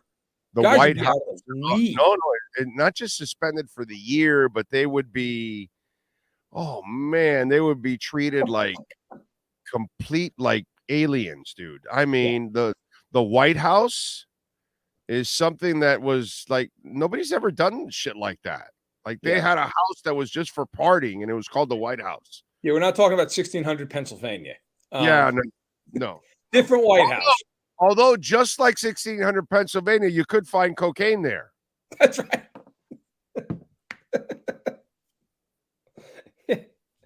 It's red, white, and blow. Yeah, baby. Yeah, and then hey, let's go win 3 Super Bowls. I That's one of those teams I think about sometimes, like things that happened before social media, before we all had a video, capabilities in our pocket, right? There are certain things like Michael Jordan has a gravitas now that I don't know that he'd have if it was in the LeBron era, because people would have filmed him at like Atlantic City at 2:00 in the morning gambling, right? People would have just been like, "Hey, MJ, smile," and like. That's all we would have talked about the next day. None of that ever came up except for like one Ahmad Rashad interview. And it was like, okay, we're going to knock this out and then we're going to go score 50 on the Knicks. Like it was over. Whereas now you'd have all these things like that 90s Cowboys team. They would have had to blow that team up years before they had to. Oh God, yes. No, there was no way. There was no way they could have behaved the way they did in those days. Nowadays, they couldn't get away with it because of social media and everything was going. That's the other thing. Michael could not get away with being at a table at 2 a.m. because it would have been on social media all over the place. It would have been talked about. Now with Michael, it's a little different because it's not like Odell Beckham and his idiot boys that they go down to the beach, South Beach, in the middle of a playoff and then lose. Trash locker room. Michael's different. Michael went out and then partied till 2 a.m. Got up, went to McDonald's, and then scored 50 on your head, and you lost. You know what I mean? Like he beat your ass after he partied, and then he kicked your ass after that. That's the difference with Michael compared to some of these other guys like Odell Beckham. It's amazing, like how many guys now, right? Like they sleep in a hyperbaric chamber, right? And they have all, they train in a hyperbaric chamber, and then they sleep in like those pressurized, like perfect oxygen things, and like. A lot of these guys in the 90s and the early 2000s, it was like, yeah, listen, you know what? I'm going to lift weights for half an hour, and then I'm going to smoke a cigar and go out to the club, and then we're going to come back and we're going to absolutely truck the Jazz. It's completely irrelevant.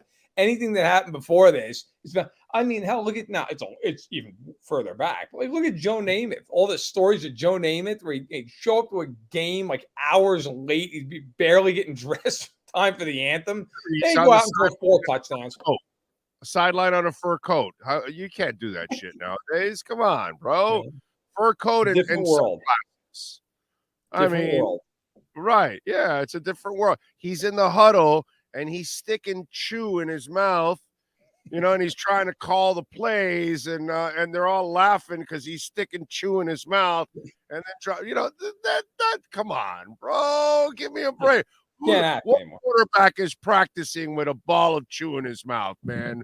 Come on. I'd love to ask a guy like a Bobby Lane, for those who don't know, great quarterback of the Lions in the 50s, like guy who is known for a little off the field activity. Like, how do you feel about Tom Brady eating avocado ice cream? Like, I love to see what, I mean, it's so different. Everything's so different. Everything's so specialized. Look, the athletes are better than they've ever been in most cases, but it's just so funny the way that, I mean, that 90s documentary, if they do it right, you're going to see a bunch of guys who just were lunatics who are great football players, and it went together for 4 years in Dallas, and they won 3 Super Bowls. If I'm correct, Lane won a championship for the Lions, right? Oh yeah, he won multiple. He won like 3 of them. And then after him came a guy named Rote, I believe, that won a championship. Tobin Rote. Right? Yep. And Rote, by the way, little nugget for you all out there, Rote is the only quarterback in NFL history to win a championship in the AFL and the NFL, because he won it with the Lions and then went and won it with, I believe, 63 Chargers. The Chargers, exactly. Yep. Yes. Right before Hadel took over. You're right. Yeah, Lane won 2 in Detroit, I believe it was, and Rote won 1, and then got cut. And then got cut. And went to because the Chargers. Yeah, well, we don't have to go on. But yes, won the 63. One of the great offenses of all time, by the way. The 63 Chargers. Lance Allworth. Yes. Yeah, a lot of people think they would have crushed the Bears. Yes. During that time, and they actually kicked their ass the following a couple years later in the preseason. I remember they ran them up like I think Kansas City ran it up on Hallis like 66, 65. Yeah. Well, back then, it's funny, like those preseason games, because that was after they agreed on the merger. So they're like, we'll play some preseason games between the two sides. It was like blood sport with those two teams, like those two leagues. Yeah, where like one of the famous is like the Broncos beat the Lions in a preseason game. The Broncos were awful, and the Lions are like a pretty good NFL team. The Broncos beat them, and that was like a huge black mark for Detroit. But yes, the Chiefs beat them. I believe it was 65-21. Yeah, in fact, the Chiefs used to have a horse. Yes, they used to have a guy that was dressed up as an Indian, and he'd be on a horse. And every time they'd score, they'd run the horse around. And so in that 60-something game, hey, come on, man, forget the game. Take care of that horse. That poor horse is going to die from running around the damn stadium so much. You know, that was the running joke for that game. Paint was having a tough night. Yeah. You got his laps in that night. By the way, as an outsider, as this Dalvin Cook thing drags on, it just seems like it's better for Miami, right? Because, brother, nobody wants him. Like, nobody. Whatever he wants, the money, the amount of carries, no, everybody's saying, dude, we're committed already. We don't have time for that. But maybe you could come compliment us, and that's kind of what's left. Does it look like maybe the inevitable, he signs in Miami? Because he might be waiting for some kind of major injury or some kind of desperation. Outside of that, why wouldn't he sign with Miami? No, I think, look, at this point, the longer it goes, the more you think that the deal is not exactly going to be a fortune. That typically tends to be the way it is, because if you got offered a deal that was a lot of money, I would have signed it. It's the same thing with DeAndre Hopkins right now. I mean, DeAndre Hopkins, if he got the exact deal he wanted, you'd think he would have gone there already, right? I mean, and there's been a lot of speculation about, well, if the Chiefs were to extend Chris Jones and they can open up cap space and they could give Hopkins a deal because they've already talked to him, but that's neither here nor there. The point is, for guys like Hopkins and Cook, if they got a deal they wanted, they'd be signed. I mean, that's reality. So, yeah, I think the longer it goes, the more if you're a team like the Dolphins, you're looking at it and going, all right, well, the price isn't crazy, and it makes a lot of sense. And you know what? He probably wants to come here. You know, he's a guy from the area who could go play for a contending team. And if I'm the Dolphins, by the way, you've got Mostert and you've got Wilson and you draft a kid. But at the same point, if I'm Miami, I'm like, you know what? This guy's one of the best 5-6 backs in football. He's had 1,100 yards each of the last 4 years. And most importantly, if I'm looking at it from Mike McDaniel's viewpoint, I'm thinking to myself, I want to limit the hits on Tua as much as possible.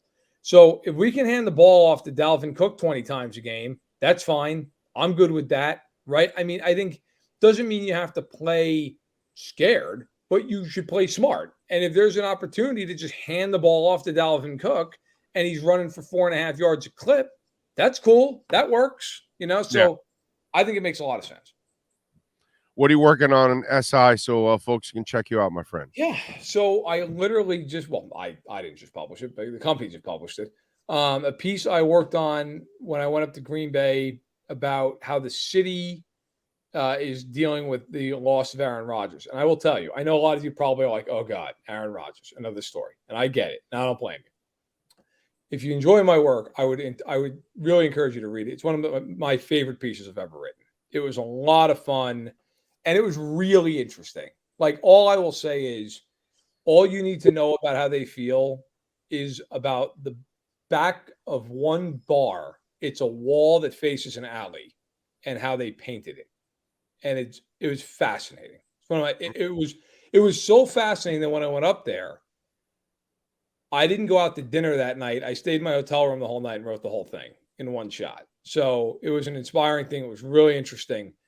But got that, got a whole bunch of team previews still to come out. They'll run for about another 2 weeks, and then I get back from vacation and I've got a training camp tour that starts August 4th, and I am crisscrossing the Midwest. I'll be all over the place. Connor Orr and Albert Breer will be handling the East Coast, so one of them I'm sure will be down in Miami, and Gilberto Manzano's on the West Coast. So SI has you covered. Every camp. All throughout the summer, we'll be there, and we'll have a lot of good stuff. Looking forward to it. Follow him on Twitter at Matt Verderam and catch him every week here doing his thing. Matt, as always, appreciate you, my brother. We'll catch up next week. Take care. Thank you, sir. That is the great Matt Verderam, Dolphin fans, we have some news for you. Cam Smith, your second-round pick, has been signed. So it's over now. That's it. Those of you that were worried about, oh, my God, this, that. I would get people to send me questions like, oh, what's going on? Why hasn't he signed? Is there a problem? He'll sign. Don't worry about it. He'll get it done. Cameron Wolf, by the way, is set to join us at 11:45.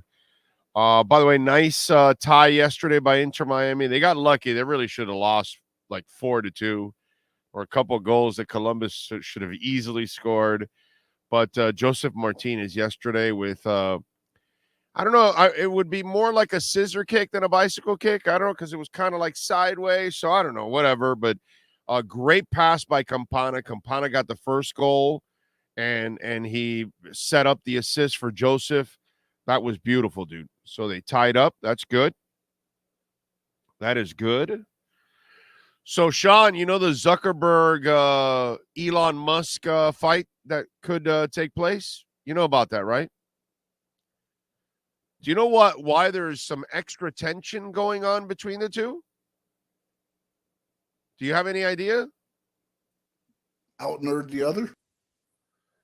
Kind of. Yes. Did you know that Zuckerberg is starting his own thing called Threads? It's Twitter.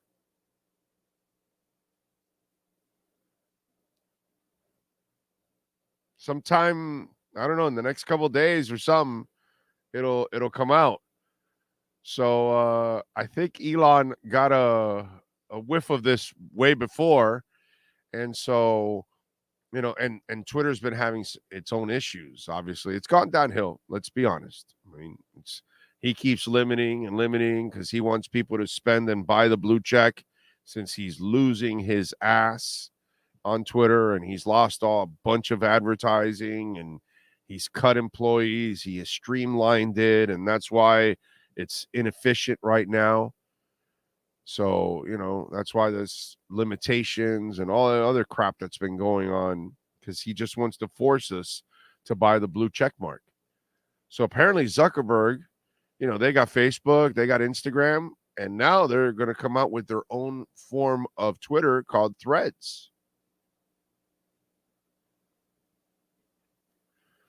So Elon must not be happy about that, because you have Jack, the guy from Square, Jack, whatever. He's got something called Blue Sky, I think it's called. That it's also a Twitter. So, you know, but again, it hasn't like taken off or anything. Yeah, Blue Sky. Blue Sky is the one. But yeah, so he's starting something called Threads, an Instagram app.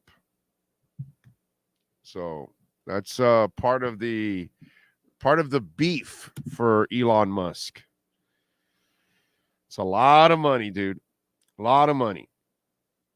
In between Matt and Poop for my personal favorite guests. There you go, no doubt. He is signed but not happy with his contract. He's signed. Why wouldn't he be happy with his contract? Inter Miami still has not won in over 2 months, and it doesn't look like they'll win another game on the road, so it might be till August. Well, no, they get Messi soon, so Messi will be back for their next MLS game. So he should help them win a few games. What they won't do is get in the playoffs, Ray. $40 billion and counting. Is that what you're talking about? What he's lost, EJ? You're talking about the buying of it? Big O, Finn's draft picks are fully signed. We are ready for training camp. Yes, sir. I am on the Blue Sky waiting list. So am I. And when are we going to get like we're allowed to get into Blue Sky? I've been waiting for that too, man. I've been on the Blue Sky waiting list also, dude. Kind of sucks. Jack Dorsey. Boom. Remember, you got to remember all the stupid little stuff. What else do we have? Marlins take care of business 15-2 against St. Louis. Today, 6:40. Game 3 of this series. Arraez, 1 of 3, 387. Sanchez hit his 8th home run. Cooper hit his 11th.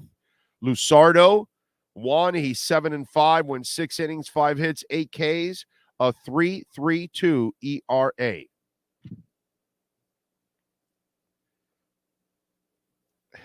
Red got it in after I got it. But thank you, Red. Appreciate it. Yeah, playoffs for Inter, Miami, no. We got a better chance of them bringing up the Titanic than Inter making the playoffs. Yes, I would agree with that. Is our center still asking for more money? Yes. Yes, he is. Wait, Blue Sky Comida por Libra? Making a comeback, Big O?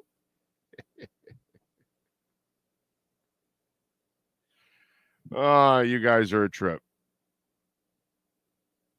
What about Zion for 2024 Nathan's hot dog eating contest? He was covered in doubt, but ate his way out of it. Shoe crumbles and empanadas cry. He ate the NBA. Now it's Nathan's. Okay. All right. Little Nathan's. What else we got going on? Remember, if you're going to see a concert at the Revolution Live in Fort Lauderdale, they don't pay for their air conditioning, or they don't bother to put on the air conditioner for people. So be careful if you are going to do that, and you're going to go to Revolution Live like I did the other night for the Struts, and I basically saw a concert inside a sauna. That was, I got to tell you, a bunch of crap, to be quite honest. Some birthdays today. Let's give you some birthdays. Here we go. Pauly D. For you people that like those scummy people on the beach or whatever it was called, that show, he is 43. Shohei Ohtani is 29. Edie Falco is 60. Megan Rapinoe is 38. Let's see. P.T. Barnum was born on this date. Died in 1891.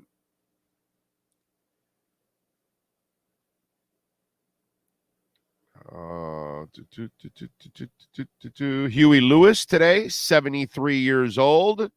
Adam Cole, wrestler's 34 there, Sean. I don't know who he is, but you might.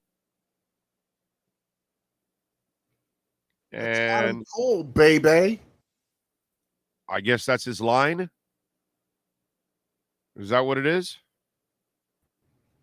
Yes, sir. Okay. I'll take your word for it. And today in music history, by the way, in 65, Marty Ballin and Paul Cantor formed a folk rock group that would go on to become Jefferson Airplane.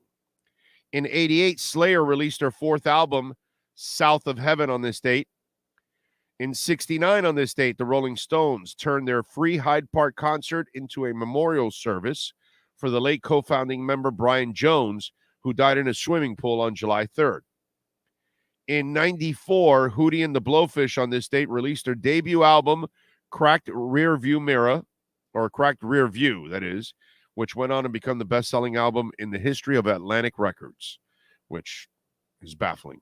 Anyway, in 78, EMI stopped production of the Rolling Stones' Some Girls album after some of the celebrities depicted on the cover art complained about the uses of their images. I wonder if I have one of those. Anyway, in 95, the Justice Department announced that due to the lack of evidence, it would not be investigating any antitrust charges against Ticketmaster, much to the disappointment of Pearl Jam, whose complaint against the company's high service fees brought on the investigation. So those are some of the things that happen in music history. It's a beautiful thing. All right. What else do we have going on in the world of sports? Remember, folks, you can make a donation through Cash App or Venmo at Cash Big O Show. That is Cash Big O Show, Cash App or Venmo, Cash Big O Show. Always appreciate all of you out there, as always. Let's see. DL also put Adam Cole, baby.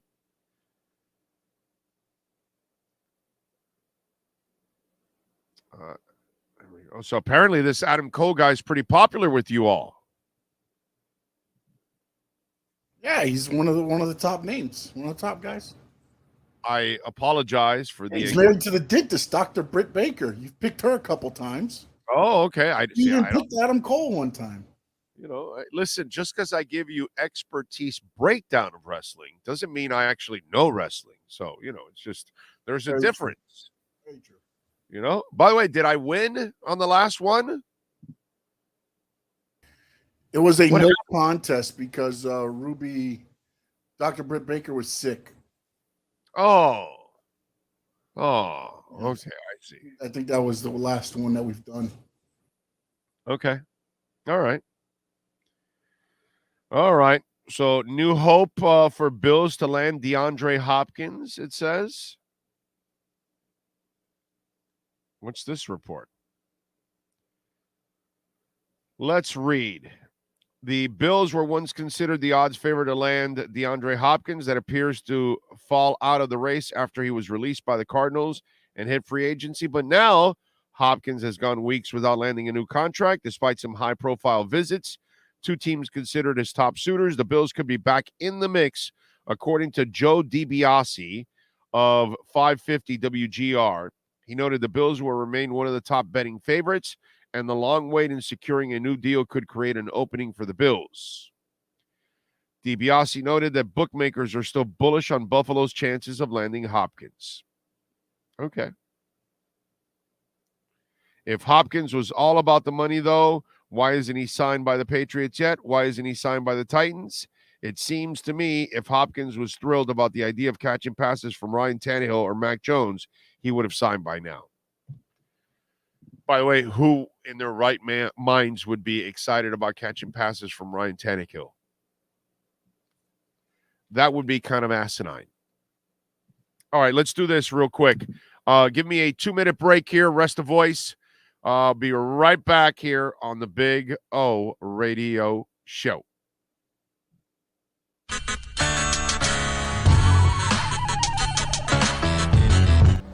You know, I tell you guys all the time about Cutter's Edge Pro, man, and what they did with our backyard and made it a pure oasis. That's our Sylvester tree right there. A beautiful day, providing a ton of sunshine. We've got one exactly like this out in the front yard, and it is absolutely gorgeous. There's Bono hanging around on the artificial turf. What's up, Bono? What's the word, baby? There you go, wagging that little tail. Maiden, there she is. Ziggy. How you doing, Ziggy? There you go. So we got the doggies hanging out. So just want to give you a little, we got some of the trees starting off from this way with the artificial turf. You see, there's Ziggy again, of course. Got it all the way. And look, we got some flowers coming out. That tree now will start to also spring, and it's absolutely beautiful too. So got all that. They can do all kinds of things for you in your backyard to kind of make it an oasis, which is what we've done. And obviously the dogs can play. What's up, Bono? I got him there hanging out. Maiden. There she is. There she is. The one and only. She's mean as a skunk, by the way. Just want you to know. She's awesome with us, but I mean, if you're a stranger, you don't want to meet mated. So as you can see, and then the artificial turf, remember, there's no watering. There's no cutting the grass. It looks fabulous like this the entire time.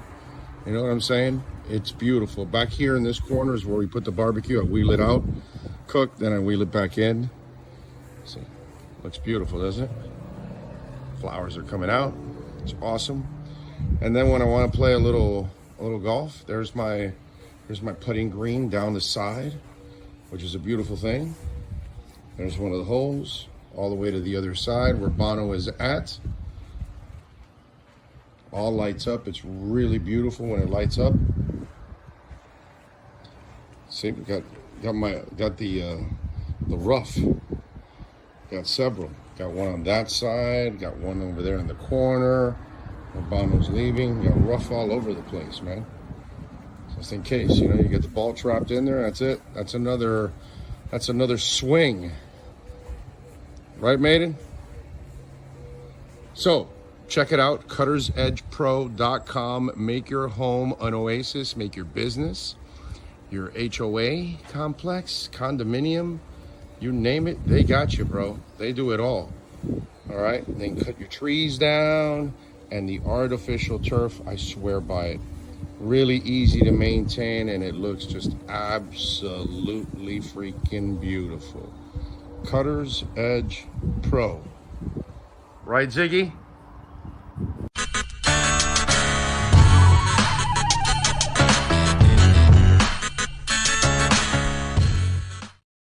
The viewpoint, statements, or beliefs expressed on the following program by the host, guests, or callers are not necessarily the opinions of FantasyXS.com, Media Group Inc., ownership, management, sponsors, or website. When it comes to South Florida sports teams, very few in the media have witnessed, lived, and covered it like the Big O. Let's start the program dedicated. When it comes to South Florida sports teams, very few in the media have witnessed, lived, and covered it like the Big O. Let's start the program dedicated to your favorite South Florida teams with a passion that's unmatched. The Big O Radio Show is on. Here's the Big O. All right, Cameron Wolf's set to join us in a few minutes. We'll have some fun with Cam. Before Cam joins us, I want to get into a little something about Damian Lillard. And I want you guys to have a little bit more of a reality check about what's going on. Look, it's going to happen. Damian Lillard will end up in a Miami Heat uniform, okay? They got to figure out the machinations of the trade. Maybe a third, maybe even a fourth team gets into the mix, okay? It'll be a complicated deal. Excuse me, they'll figure it out. But you got to understand this. There are two different teams involved in this with two different agendas. The Blazers are not trying to win a championship. They're not in a hurry. They don't have to be in a hurry. They're in a rebuild. They don't know how to build a championship over there. Okay, Joe Cronin's never done it. They haven't done it since the 70s. So this is a franchise that is, they're a mediocre to average franchise is what they are. It's what they've been for a long, long time now. And so they've had a great player that they have mishandled and haven't been able to build around him because they don't know how to do it. But right now, there's no hurry to get rid of him because they're not trying to win a title. The Heat are trying to win a title. Now, the Heat, you can tell, have kind of done almost all the moves that they can possibly do, and now they've got to play the waiting game. So there are two different agendas. The Trailblazers can take their time because there's no pressure on them. There are no expectations on the Portland Trailblazers. Their fans don't have any expectations. The team doesn't have any expectations. They can talk all the shit they want about all their young players and trying to develop and yada, yada, yada. And, we know about development. We hear that with the Marlins all the time for many years. We don't give a shit about development. We care about winning. And so it's a waiting game for now. And the Heat, let's be honest now, okay? I love Riley to death. I'll back Riley till the day I die, okay? I'll never tell you to change Riley. I'll never tell you that he gets fired. But I'll tell you if he F's up. I'll tell you if he screws up, okay? I'm not going to tell you the Harrison should sell. No. I'm fine. We've had a ton of success with those guys for 27 years. I'm good with them. But I will call them out when they screw up. Now, part of this delay is that the Heat have been constant screw-ups since the Big Three. Giving away draft picks. That's why they have no draft picks. They only have a couple to give away. Ridiculous contracts from Granger to Whiteside to Dion Waiters to Oladipo to Lowry. Stupid draft picks like Shabazz Napier. So there are things that they've done over the years since the Big Three that have set them back and traded away a bunch of picks for certain players and stuff. So there are reasons why they're in this position too, that they've got to now be patient because they have screwed themselves up so much that they've depleted all their resources. So they don't have a ton of resources. And this is why you can offer an original the initial package, and they're going to say, yeah, not impressed. Because it isn't impressive what you're offering yet. So now you've got to bring in a third or fourth team to then send some other players to them, and then the compensation, send it over to Portland. So it's kind of a catch-22. One, Portland doesn't have to be in a hurry, even though they're going to have to trade Lillard, and they're going to have to trade him to Miami, but they can patiently try to wait and find, some other suitors to kind of make it happen. For the Heat, they don't really want to be patient. They would really like to get Lillard in and then kind of straighten out the rest of the roster. But unfortunately, because of their incompetence over the last several years here since the Big Three, they have made a lot of bad decisions. Luckily, they have the best coach in the NBA that can overcome a lot of their stupid decisions.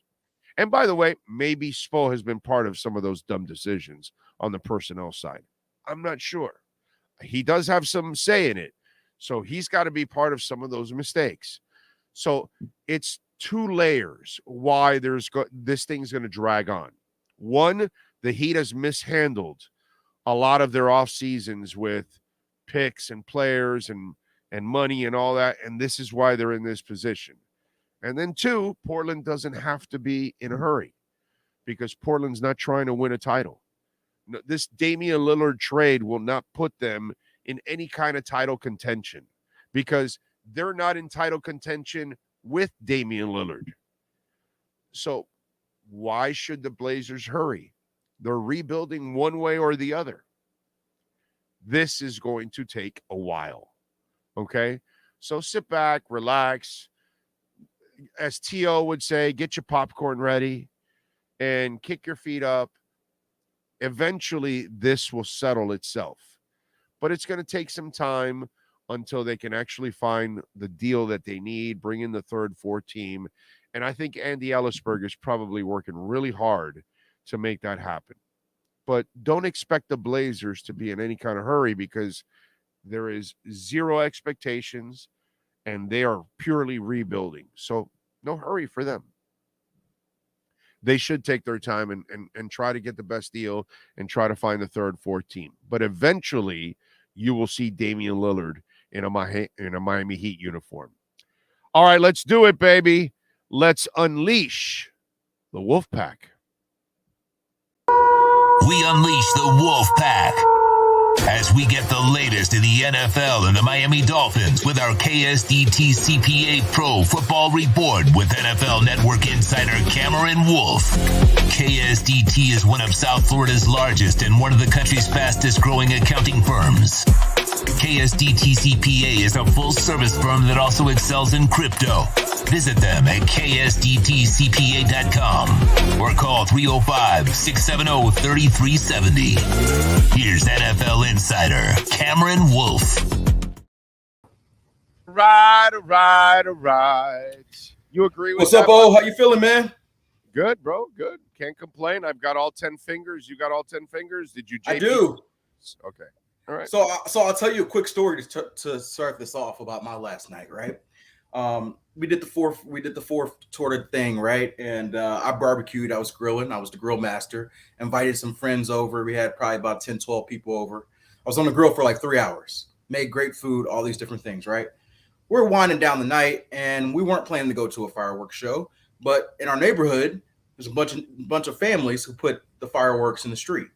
And so we walk outside to do the fireworks, and we're watching, and they bought the expensive fireworks, so it's popping, it's going good. We're enjoying it. All of a sudden, one of our neighbors sets off one of these, like, I don't know what to describe it other than like a flare, multi-flare fireworks. And I don't know if they didn't know. I don't know if they, Roman candle. I don't know what it's called, maybe. But essentially what it did is it popped in every direction. And so, and they didn't really know what it was going to do. And so there's like a flare that pops in like a neighbor's yard, like by the car. There's a one that flied in our parking lot, in our driveway. So we had to run into the garage so we didn't get hit. There's one that hit the tree. It was going everywhere.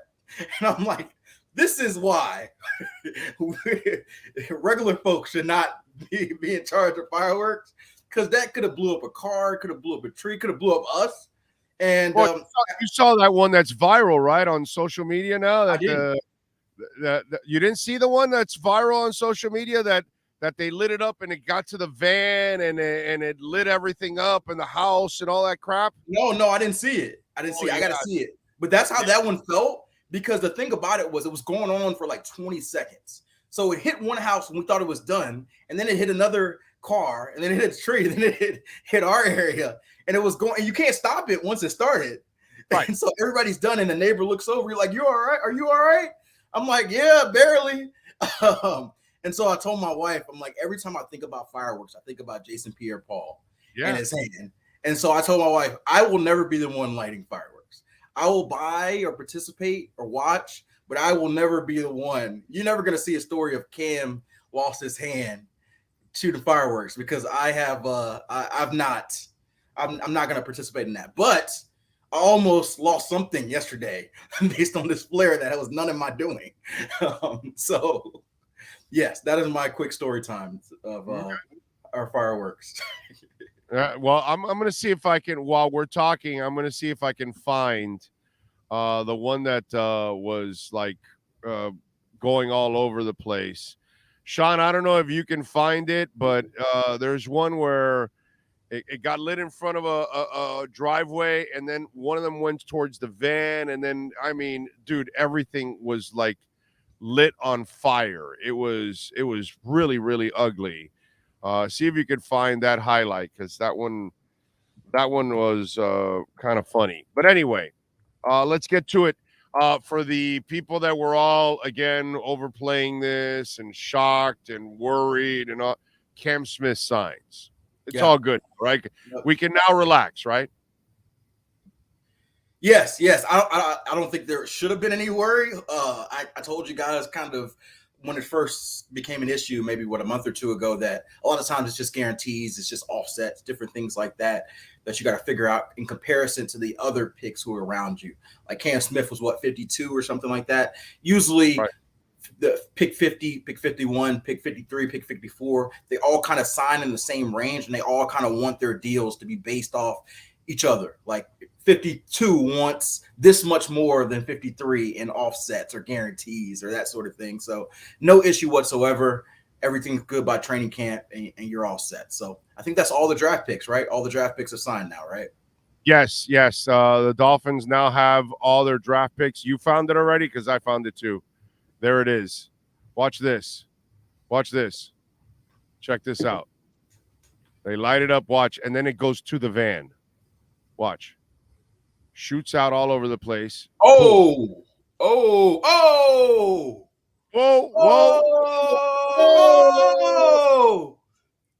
my goodness. Is that in Cam's neighborhood? No. Oh, good Lord. Was that a fire? Yeah, it's a fire. That's a fire. Of course, that's a fire. I don't know if that was the firework. That's the family van on fire. It was on fire. The van was on fire. Well, after the fireworks fell under it, yeah. Gotcha. Yeah, there's something called the gas tank and shit, So, yeah. Yeah. Okay, I had never seen that before, so apologize for my reaction. But that was wild. Yeah. Ours was not that bad. I'll tell you that. No, ours was not that bad. God. Thank God. That's fire department shit you got to do right there, bro. Holy moly, man. But anyway, just so the Cam Smith stuff, we're calmed down. Yeah, now. it was a non-issue before, but now it's done, and so now it's definitely a non-issue. Silliness. It's just language crap that they got to work through. That's the beauty of, that's the beauty of the rookie deals now. It's really not much about money anymore. Yeah. Whereas there were some hookups years ago with guarantees and all that kind of stuff. It was crazy. There would be holdouts, like back when they had a different structure of the CBA change. You used to see quarterbacks, Longs, and that era of first rounders. Yeah, a lot of times you would see deals done before the draft. That'd be part of the deal. Like, not that they would draft a player only because he's signable, but it would start to become an issue if a player wouldn't want to sign there. Like, remember the Eli Manning and Phillip Rivers thing? The threat was, hey, we're not going to sign. And I don't know if they were going to take Eli if he did, but he threatened not to sign, and that's part of the reason he got traded. So yeah, and they also would have holdouts. Sometimes guys would be holding out until August, and so you wouldn't be participating in training camp. Now that's a non-issue. I don't think any player is holding out. You'll see all the draft picks participate in camp, even those who, if they're not quote unquote signed, they'll still participate and they'll sign a waiver of some sort. So yeah. What do we know about Dalvin Cook? So I had it in my mind. I was like, are we going to get a Dalvin Cook or a Damian Lillard question first? Because I think there should be a poll of which deal is done first. Well, I have your answer. Dalvin Cook will be done first because, what's it called? Lillard. They don't. I was just talking about this before you came on. Portland is in a straight up rebuild. There's no hurry for them, bro. It doesn't matter for them. For them, that's why they want picks. They don't want to take on salaries. So for them, they just got to be paid. They're cool with expiring. You got to make the money work. But they want expiring deals. Right. Exactly. If it's not an expiring deal, they want picks. Okay. Yep. So then you've got to find a third and a fourth team so you can send Tyler there and the picks there and all that kind of shit. And then they'll be fine. But they're not in a hurry. Like Miami's trying to win a championship. Yep. You know, some other teams are trying to build to win a championship. There's no pressure on the Blazers. Yeah, they're not absolutely. And the thing is, the season doesn't start. So when does NBA season start? Late October. November. Yeah. So technically, nothing gets awkward until like when training camp starts in late September. Preseason, September. Yeah. So that's 2 months from now. So why would Portland rush? And so you're probably right. Dalvin Cook probably does get done before it. If everything we're hearing is true, that he only wants to go to Miami. By the way, and I'm not just saying this because I'm a Sixers fan and want Dame. I have already prepared myself. I saw a comment in the box about it. I've already prepared myself that Philly's not going to get Dame. I'm not going to hurt myself this way. Dude, it's not a Philly thing. Yeah. He wants to play in Miami. That's what I was getting to. So I want to go into, I want to make this conversation here. And we can go back to Cook. I've already accepted that he's going to get his way to Miami, and that Philly's not going to get him. My issue is, and I get it, it's a players' league. The NBA has always been a players' league. Why does Portland have to trade Dame to Miami? I know it's great for Miami and it's great for Dame, right? But he doesn't have a no trade clause. They paid this guy over $300 million throughout his career. If I'm going to send you to Cleveland, I'm going to send you to Cleveland. If I got to send you to Canada, I'm going to send you to Canada. You're either going to take this money that you have guaranteed, or you're going to sit out. And it doesn't work like that. I was like, maybe I'm confused, but Dame you are. Let me explain why. That guaranteed money. When you're Portland, you're Charlotte, you're the Orlando Magic, you're the Detroit Pistons, you're the Indiana Pacers, you're the Utah Jazz, you're the Sacramento Kings, you're not the Lakers. You're not the Knicks, even though the Knicks suck, but it's New York. You're not Brooklyn. You're not Boston. You're not Miami. You're not sexy. So you're talking about Philly, right? Who are you talking about? No, Philly falls into the same Eastern, Knicks. I was like, they're in that Brooklyn. They're sexy. They're sexy. But when you're one of the, I didn't mention Philly. Remember, I mentioned the real like obscure cities that aren't, New Orleans and shit. You're not going to get people to come to you, bro. Top free agents are never going to sign there with you. They don't care about you. Yeah. San Antonio got lucky because they were able to build a culture up from getting David Robinson and Tim Duncan and then hitting on Parker and Ginobili. So that's how they became a powerhouse in a small town. But Right. none of these NBA cities, and if you're Portland, and if you want to be sexy to a free agent down the line, you don't shit on the only star you've had. Okay. And so you've had 3 stars in your lifetime: Walton, Drexler, and now Dame. So this guy gave you 11 years. He gave you everything. He stayed loyal to you until he couldn't. He didn't pull an Anthony Davis on your ass and come out with a shirt that said that's all, folks, and that he wanted out. And he got his way to the Lakers, by the way, just like Shaq got his way to the Lakers, just like Harden gets his way in the NBA, unlike any other sport, because the sport you cover, players don't dictate that shit. Owners dictate everything in the NFL. That's different. But in the NBA, the players, because they have so much control, will dictate everything. And then here's the other thing that you're leaving out. He has $216 million left on his salary. Yep. How many teams are going to take on $216 million? That is $216 million that will cross either 1 or 2 aprons. Now that I'm understanding all this bullshit now that they've thrown at me. Yep. So now those 216 may turn into 260 or 300 million. Yes. So if he's saying, I only want to play in Miami, how in the hell do you still trade for a guy that you have to pay for $300 million and doesn't want to play for you? So he's got you by the balls one way or the other. However you want it, you're going to do what Dame Lillard wants at this point. And if you're Portland, and if you ever want to be sexy, you want to treat this guy like gold and take him to where he wants to go, because then the next star says, hey, those people are class. They did it the right way. Ray Bork gave a great career to the Boston Bruins. Mm-hmm. They went into a rebuild. They traded him to the Avalanche, where he won a title in 2001 or whatever. The same Avalanche team that kicked our asses in 96, basically, with Patrick Waugh. And so they gave him a chance. Zoe made nearly $50 million his final 2 years with Miami, and his contract was up. And I first said it was a trade. It wasn't a trade. They let him go. But there was a contract negotiation. The problem was he was just fresh off getting his kidney.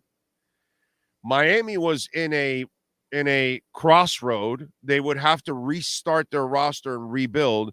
So Zoe would be part of a rebuild with a new kidney. Here's Jason Kidd and the people with the Nets building up what they think is a monster. They want Zoe. So Zoe, for 2 years, played like 40-something games, made a bunch of money off of Mickey for doing nothing, basically, for 2 years. A lot of people felt, well, you owe them, stay, this, that. The Heat were like, they wanted him, but they understood, we're in a rebuild. He has a chance to win a title. You know, the whole kidney thing, his window's small, go for it. It didn't work out for him, but karma has it that he comes back and helps you win the championship in 2006. Yeah. So, you know, I think if you're a franchise, sometimes you're going to be in a position you don't want to be in, but you need to do the right thing and you need to take the high road. If the guy was a dick with you the entire time and never wanted to play for you and it was constantly a battle, I get it if you want to trade him wherever you want.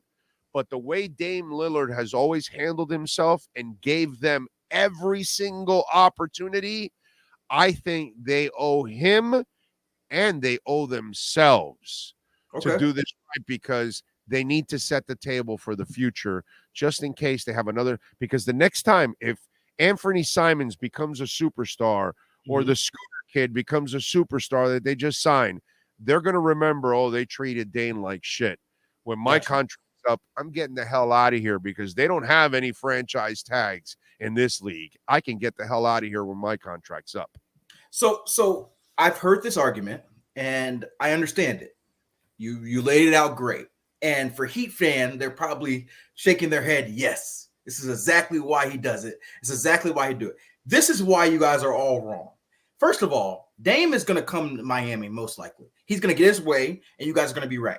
This is why it shouldn't be that way. First of all, let's go back. You mentioned 3 guys in Portland. You mentioned Bill Walton.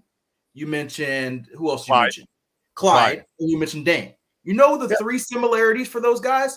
All of those players were drafted by the Portland Trailblazers.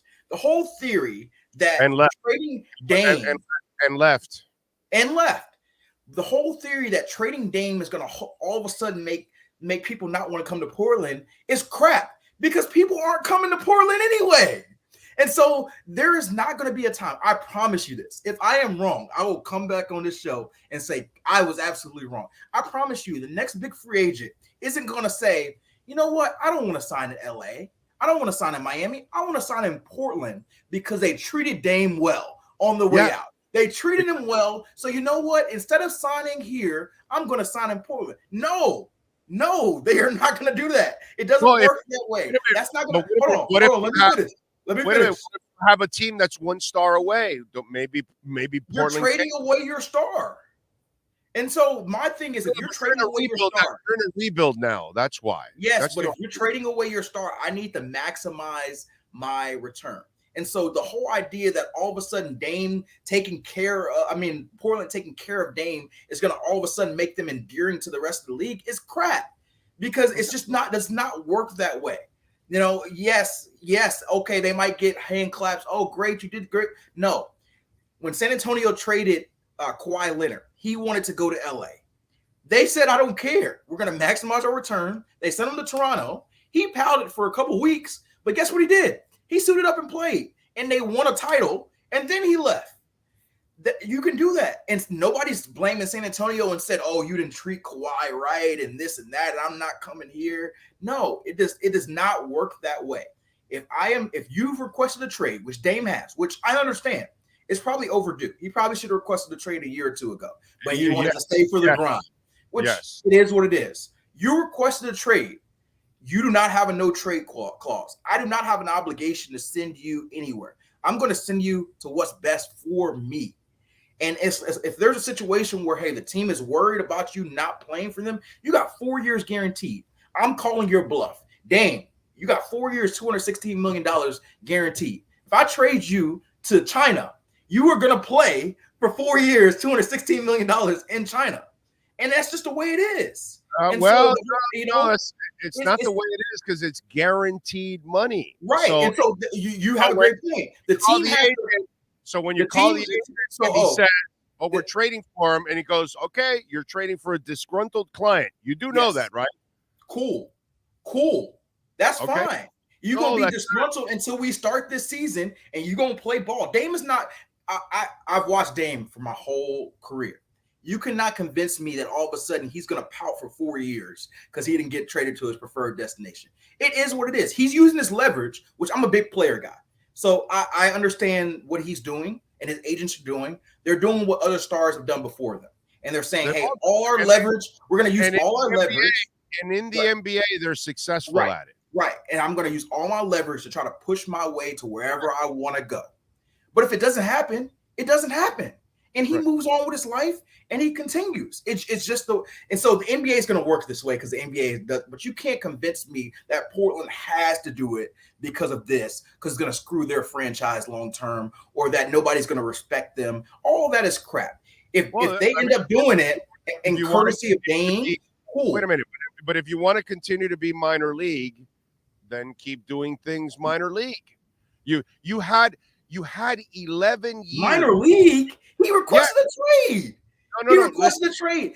Let me finish what I mean by minor league. Here's what I'll say. If I told NFL Network today, hey, I don't want to play the rest of my contract, but you guys got to let me go to ESPN tomorrow to do my deal. You know what they're gonna say? You signed a contract. You're gonna play this thing out. And if you want to be let go, we'll let you go. But the way your contract is set up, you can't work for another employer for a year. I can't pout and say, no, you guys aren't treating me fairly. And no, it doesn't work that way. In regular life, it does not work that way. Okay, but hold on a second. Okay, regular life, but this isn't regular life. This is a superstar. And so this superstar has given you 11 years to build a team around him. You have failed miserably. Yes. He's looking around going, I don't have a shot at a title here. Yes. So I will trade you somewhere else. So if you want to continue to be minor league after you had you're lucky to have a number one star. Not a lot of teams get a number one star. You have a legitimate number one guy. So now you can't build a team. So now you're going to send him to a shitty place just so you can get more. Here's what I would say about that. The guy gave you loyalty the whole time. You're right. No, you're right. Now you gotta suck it up as a franchise, make the best deal possible, send him where he wants because he lived up to his bargain. You did not. We may have to just agree to disagree because I think that's crap. And so here's why. And this is not only about Philly, because like I said, I've given up the idea it's going to Philly. The whole idea that you have to force yourself to one place is my issue. If Dame is saying, hey, send me to a contender, there are 7 or 8 contenders out there. Hey, all I want to do is get a chance to win a championship. He's saying there's only one team. No, hold on. Oh, let me go. There's only one. He's like, I want to play with my buddies. I'm friends with Bam. I'm friends with Jimmy. It's nice in Miami. It's great weather. No income tax. These are all great things. I understand why Dame wants to play in Miami. And trust me, if he ends up here in Miami, which I think he will, I will be happy because I get to go see Dame play in person a lot more. I think he's an incredible player.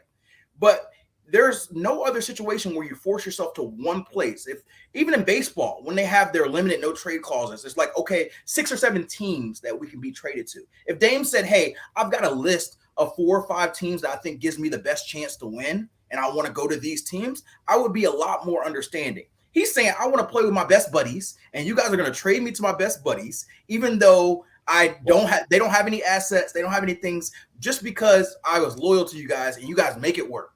That to me is garbage, because there's more than just Miami's not the only contender that would want Dame. Brooklyn would want Dame. You know, you would have other teams in the mix. Whoa. Brooklyn's not a contender. What the hell are you talking about? Okay. New York may want Dame. Philly may want Dame. Whoa. New York. LA Clippers. The LA Clippers might want Dame. Okay, if they can stay healthy, right? Yeah, they might be contenders if they can stay healthy. And Boston might want Dame. You got Boston 2 stacks of injuries there and a choker named Paul George. Right. Okay. But these are contenders that Dame. These are contenders that Dame could make champions. And here's the other thing I would say about Dame. So far, you've only mentioned one kind of contender. So the Clippers, Philly. No, kind of. So contender. Clippers are kinda. Is Philly a contender? Well, they can't stay healthy. That's why I'm saying the whole issue is teams are trading for Dame so that they can win a championship. They're obviously not. But my point is, Dame still may not win shit with the Clippers, because if Kawhi's injured, it doesn't do you any good. I mean, it doesn't matter what Dame is doing. He's not going to win a championship. And then who else is available? What other teams are out there? Your Sixers? The Sixers are in the mix too. That's a contender with Dame. Yeah, they're in the mix, I guess. Right. Yeah. The Boston, as much as I hate Boston, absolutely, they get Dame. They're certainly a contender. That's 4 teams right there. And so here's my other thing on Dame, because like I said, it's weird. It's weird for me to be on this argument because I'm almost always pro player. But I hope Dame gets what he wants. If he doesn't come to Philly, go wherever he wants. Dude, they all get what they want. It's the my NBA. issue is the whole idea that everybody has been selling and that everybody's been accepting. I understand why Miami accepts it, because it helps them. Like every fan, if it helps you, it makes sense. But Dame signed an extension with Portland less than 12 months ago, coming off a 27-win season. They had 27 wins, and he signed an extension because it made money sense for him. And so he did that to maximize his money. That's why he has 4 years guaranteed. And so the whole idea of, you're forcing him to play where he doesn't want, this is a slave mentality. If Dame wanted out, he shouldn't have signed the extension. He should have signed the extension 12 months ago. Dude, less than 12 months ago. You're not getting what this league does. What's it called? Beal just signed his deal and then got himself traded. Anthony Johnson for the Timberwolves just signed that deal. And a year from now, he'll get himself traded. That's what they do, bro. They can only get that max deal with their own team. So what they do is they sign the max deal with the crappy team, and then they wait a year or two and say, I'm unhappy and I want to get out of here. The agent and the player know that. That's kind of part of the plan. Right. And the NBA is worked this way. The NBA has worked this way for a long time, and it's going to continue to work this way. And I'm just telling you why it's silly, because the whole idea of I want out. If I get drafted to a place and they're not winning, they're not doing what I want them to do, then the idea in most sports is I'm just going to go to free agency and then take my chances signing wherever I want. That's the whole point of free agency. All these players, like Dame has signed 3 or 4 extensions with Portland. Right. And now he's like, you got to trade me to this specific team. 10 months ago, when you told us you want us to give you a max extension, you were all committed on Portland. And in 10 months, you're like, no, I went from you guys give me all the money you can, build around me, extend around me, to you can only trade me to this one team that doesn't have any pieces that you want. And if you don't, you're bad people and you're doing terrible business. And I don't have a problem with that. It kind of reminds me of college football kids. Okay, so I've been here for 11 years. You can't prove you can make a winner. So now you're going to send me to a shitty team just so you can get a better deal? F you, dude. You're sending me where I want to go because I gave you great 11 years and your incompetent ass couldn't build around me. It's just like college kids that would get abused all the time for many years. They couldn't transfer, but a coach could quit and go to another team. Now the player can say, oh, you know what? Oh, you changed the system. Oh, you don't want to play? I'm getting out of here. I'm going to go somewhere else. I'm going to hit the transfer portal and go somewhere else and get some leverage. That's our society. If we live in a transfer portal society, if things don't go right for you, if your playing time's not right, if not this, then I'm just going to be out and bounce. What did Dame Lillard do wrong in Portland? He stayed loyal. He gave you everything. He played his ass off for you. He did everything you could possibly do to win. He needs a front office and a coaching staff to get it done. They don't have the front office and the coaching staff to get it done. What do you want him to do? So now, after 11 years of loyalty, I'm going to allow you to trade me to a shitty place just because you get a better deal? Screw you, dude. I'm out for myself. I want to go to Miami. I have no problem with that, dude. And honestly, the whole thing I'm trying to make is I have no problem with what Dame did. I think that you're right. I love his mentality about being loyal to this point. I think he should have traded. He asked for this trade a year or two ago. I even think that it's fine that he asked to go to Miami. I think that's fine. There's no issue with that. And my thing is the whole idea that Portland feels obligated or forced to oblige. That's the only thing I have issue with. I think Dame should absolutely try to use his leverage the best way he can. That's what you should do as a player. He has sent them a bunch of years. He should get as much money as he wants. I'm with all of these things. My whole thing is this whole narrative that's been pushed out. I know how it works. Dame's agent talks to some reporters and says, hey, Dame only wants to go here. This is the only place he's going to go, and this is the way it is. And everybody sells that narrative, and Heat fans are like, yes. He's only going to come here. That's the way it should be. But the whole idea that it's got to be this way is what I think I think that's flawed with the sport. But regardless of what I think, it's the reality. And so most likely Dame is going to end up in Miami for the worst star return we've ever seen in history, and Portland's going to be worse as a franchise. They probably will get a whole bunch of first. No, wait a minute. They'll get 2 first-rounders from Miami. If they get 2 more from Tyler, and maybe they make another more, that's a negative asset. How are they going to get 2 more from Tyler? It's a negative asset. Tyler Herro is a negative asset at this point. I'm not a Tyler guy, but I'm saying there'll be an idiot out there that'll give up 2 first-rounders for him. They will. Somebody will give up 2 first-rounders for him. Okay. Because the young player that has a lot of potential. And even though I think he's soft and, he breaks down too much for my liking, but whatever. Props to the Heat. If they get 2 first rounds for Tyler Herro, props to the Heat, because that is an amazing deal. Here's my thing for Miami Heat, because I want Jimmy. I told you this before. When you're not a free agent team, this is how you acquire players, because now they're under your control for several years, and so it'll be a better player than you normally draft or whatever it is. So that's why you're able to move some, because when you're in Utah or you're in Indiana or something, you're not going to have free agents. So you're going to have to trade for those kind of young players so you can then control them for several years. I understand that. I understand that. I just don't think Tyler Herro's the player that they're going to trade multiple first-round picks. But I could be wrong. Like I said, I do not report in the NBA space. Who do you think it is? Huh? Who do you think it will be? I don't know. Another player who's better than Tyler Herro that plays defense. That's not a one-way player. They don't have that. Jordan Poole just got traded. Essentially, they gave him away as a salary dump and actually had to give ass. To me, Jordan Poole and Tyler Herro are probably similar assets to me. Yeah, well, except Tyler's not a problem. Jordan Poole was a problem. That's the thing. Jordan Poole had an attitude, and nobody. Okay, like you said, I don't know. I don't know if you read the story, but apparently nobody got along with Jordan Poole on this. Gotcha. I do remember Draymond socking him, but I didn't. Like I said, I don't report in the NBA space, so maybe there was some extra stuff there. No, I just read this morning that apparently nobody was a fan of Jordan Poole in the organization. Okay, that's fair. That's who fair. knows? That's new information for me. Got a little too full of himself, and they were kind of tired of his act. That's not the issue with Tyler here. You know, Tyler's actually played well. My issue with Tyler is actually he's too fragile. That's my problem. I was going to say, I will say, defense, and this is not for all Heat fans. I will say it's interesting that when playoff time came around and the Heat were making this incredible run, I talked to a lot of Heat fans that were quietly and sometimes loudly like, you know what?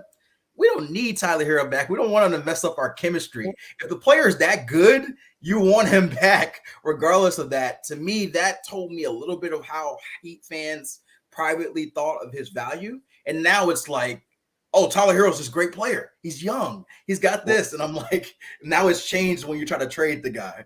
I mean, if I tell you common sense, Caleb Martin or Tyler Herro, who would you want? Caleb Martin. He's a two-way player. You got to have – I want two-way players in the NBA. And more than anything I've learned over the last 5 years, you can't have players that get played off the court. You're seeing that with Duncan Robinson. You signed him to a big extension. It made sense at the time, but then you see him get played off. Although, wait a minute. I got to give him a little love. He played good. He played well. He played well in the playoffs. He wasn't only a shooter. He was actually putting the ball on the floor. He was setting people up. He was rebounding. He wasn't playing defense, but he was trying to get in somebody's way at least.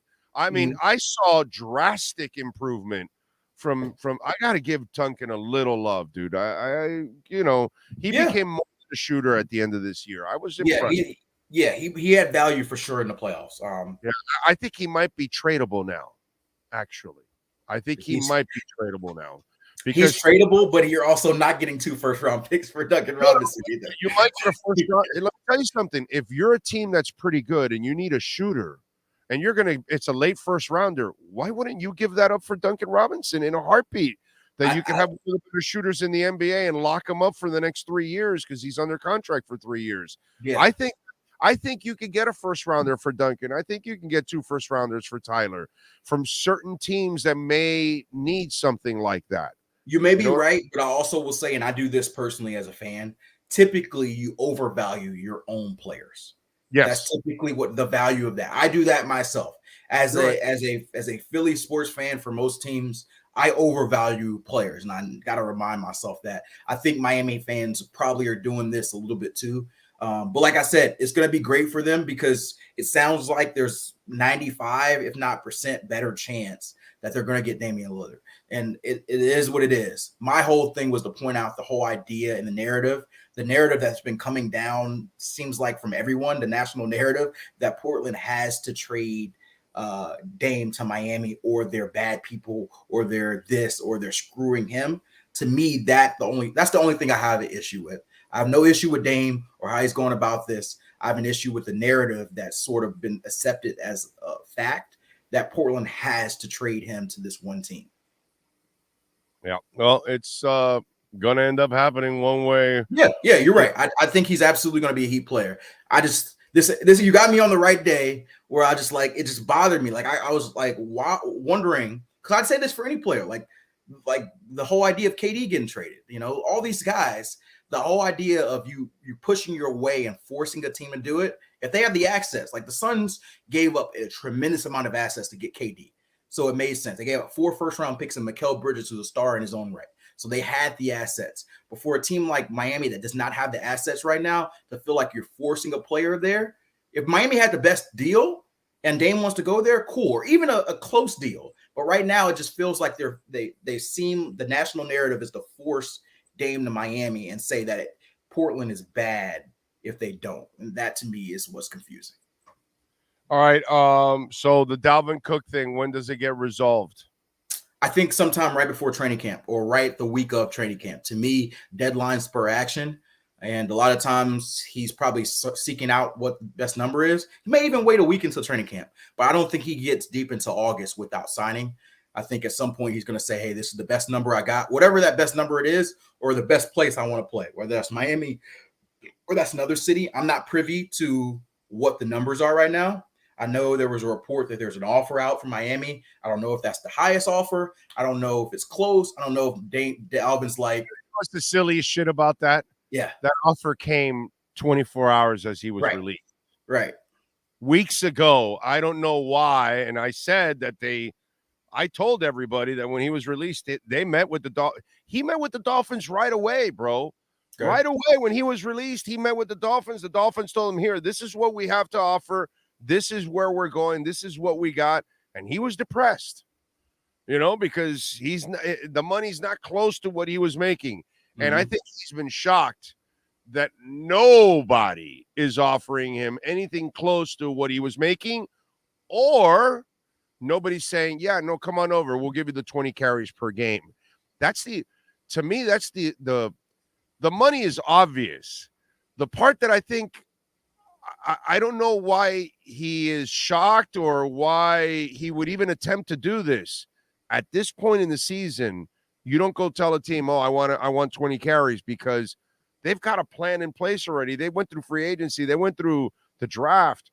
They have their plan in place already.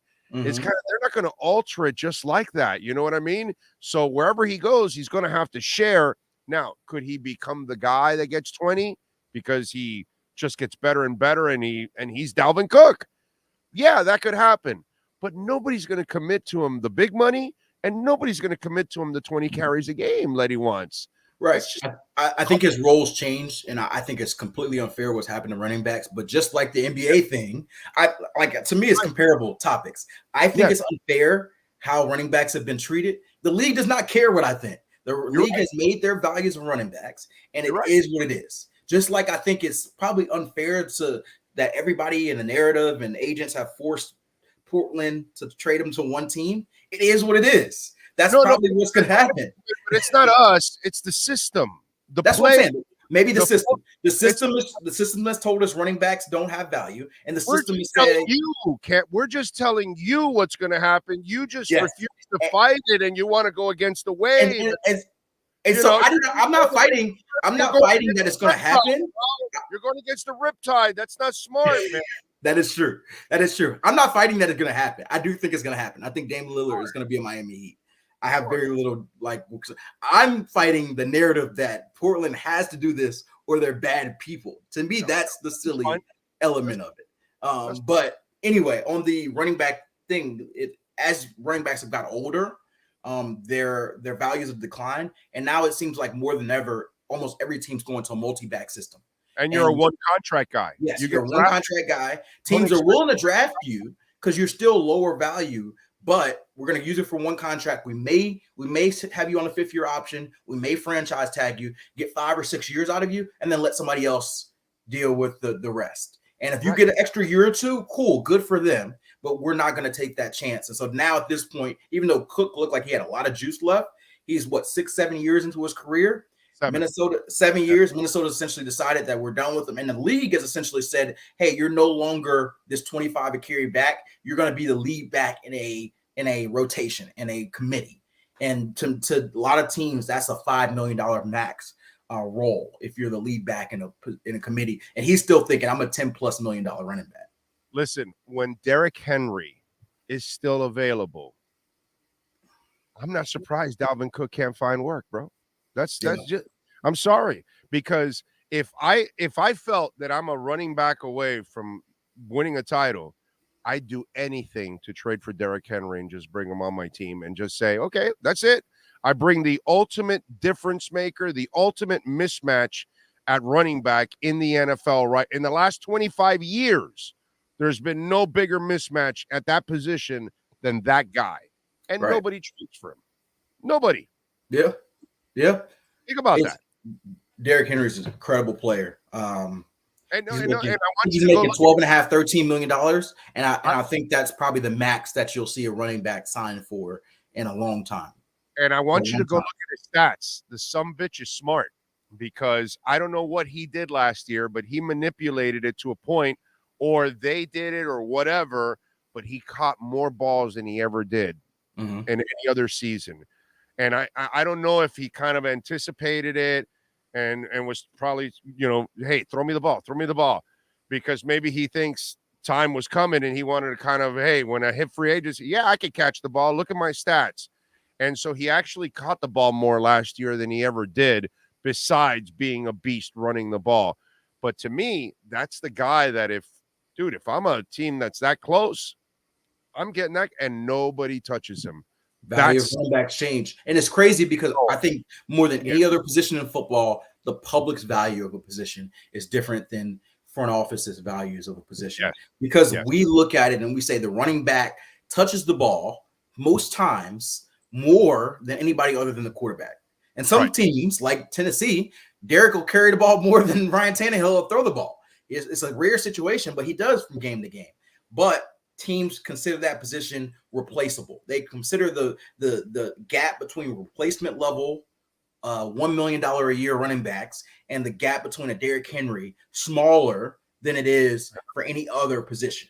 They think the gap between $1 million receiver and Tyreek Hill is like this, and the gap between a replacement level running back and Derrick Henry is like this. And that's what they've decided. And just like we talked about with the system is what the system is. We can tell them we're wrong. We can tell them Cook is this. Miami should play this to make sure they get them.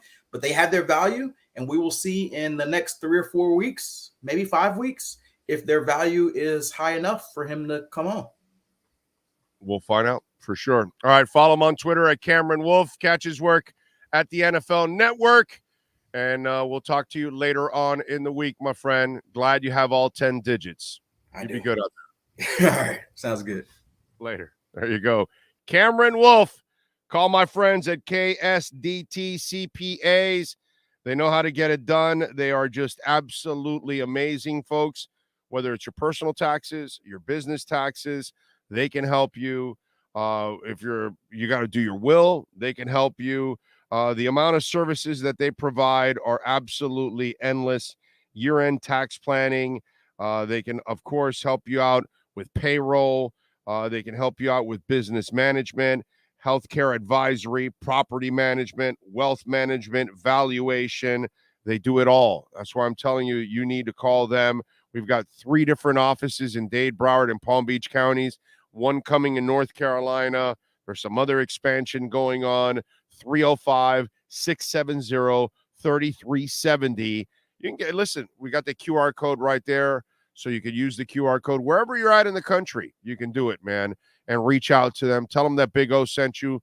So if your business, you want to get ahead and you want to, maybe see how you're planning ahead with your business and how the market is moving and finances and banking and all that kind of stuff, and you want to know where you think you'll be 6 months, a year, 2 years from now, they can help you plan ahead of time, folks. So call the people at KSDT CPAs. And if you're selling your business, they can also tell you how much it's valued at, too. 305-670-3370 for KSDT CPAs. This has been the KSDT CPA Pro Football Report with NFL insider Cameron Wolf. KSDT is recognized by Forbes as one of the top tax accounting firms for 2022. KSDT CPA is a full-service firm that also excels in crypto. Visit them at ksdtcpa.com or call 305-670-3370. All righty. Yes, sir. All right, bro, Miami does have the assets to trade. I also disagree that there's other teams with better offers. There might be a team with a better offer or two, but in the end, he's going to go to Miami. And they'll figure it out, and they'll send other players other ways, and they'll get picks. There'll be teams that don't have free agents, that they don't get free agents, and they will make some of these moves. You'll see. We'll let's be patient and let it play out, and I think it'll all work out for the Miami Heat, that is. And Dame will be there. By the way, just out of curiosity, have you guys seen this newest thing in concerts that they're throwing objects at singers? Now, Bebe, Ava, and Kelsey Ballerina. Those are the three that have been hit lately. And I'm just wondering, like, what is getting into people that you're going to a concert, and why did you pay to go see these people? Like, I don't know anything about these three young ladies. Like, I don't know their music. I don't really follow today's pop music. It's very miss than hit for me. So I don't know any. Maybe I know a song of one of these three women, but I was reading it and I was like going, well, why are you going to a concert to hit the artist? Like, they're popping these people in the face with like bottles and stuff. And the other day, one of them came out with like protective goggles and shit. But I read that this morning, and then I've been watching on social media, you know, these lowlights of people getting literally hit in the face with objects. It's the weirdest thing, dude. We you know, something's happened, you know, in our society where it's some twisted shit that goes on, man. All the crap that went on with guns here the last couple of days and been going on for a while. It's like, it's the weirdest thing, dude. Our society is so screwed up. So now we're going to concerts so we can hit the artist in the face. I hope that a bunch of fans that are rabid of whoever the artist is, they catch that person every single time and beat the crap out of them. Because that's some cowardly shit to do, man. Those poor women, they're performing, and then you're just pelting them.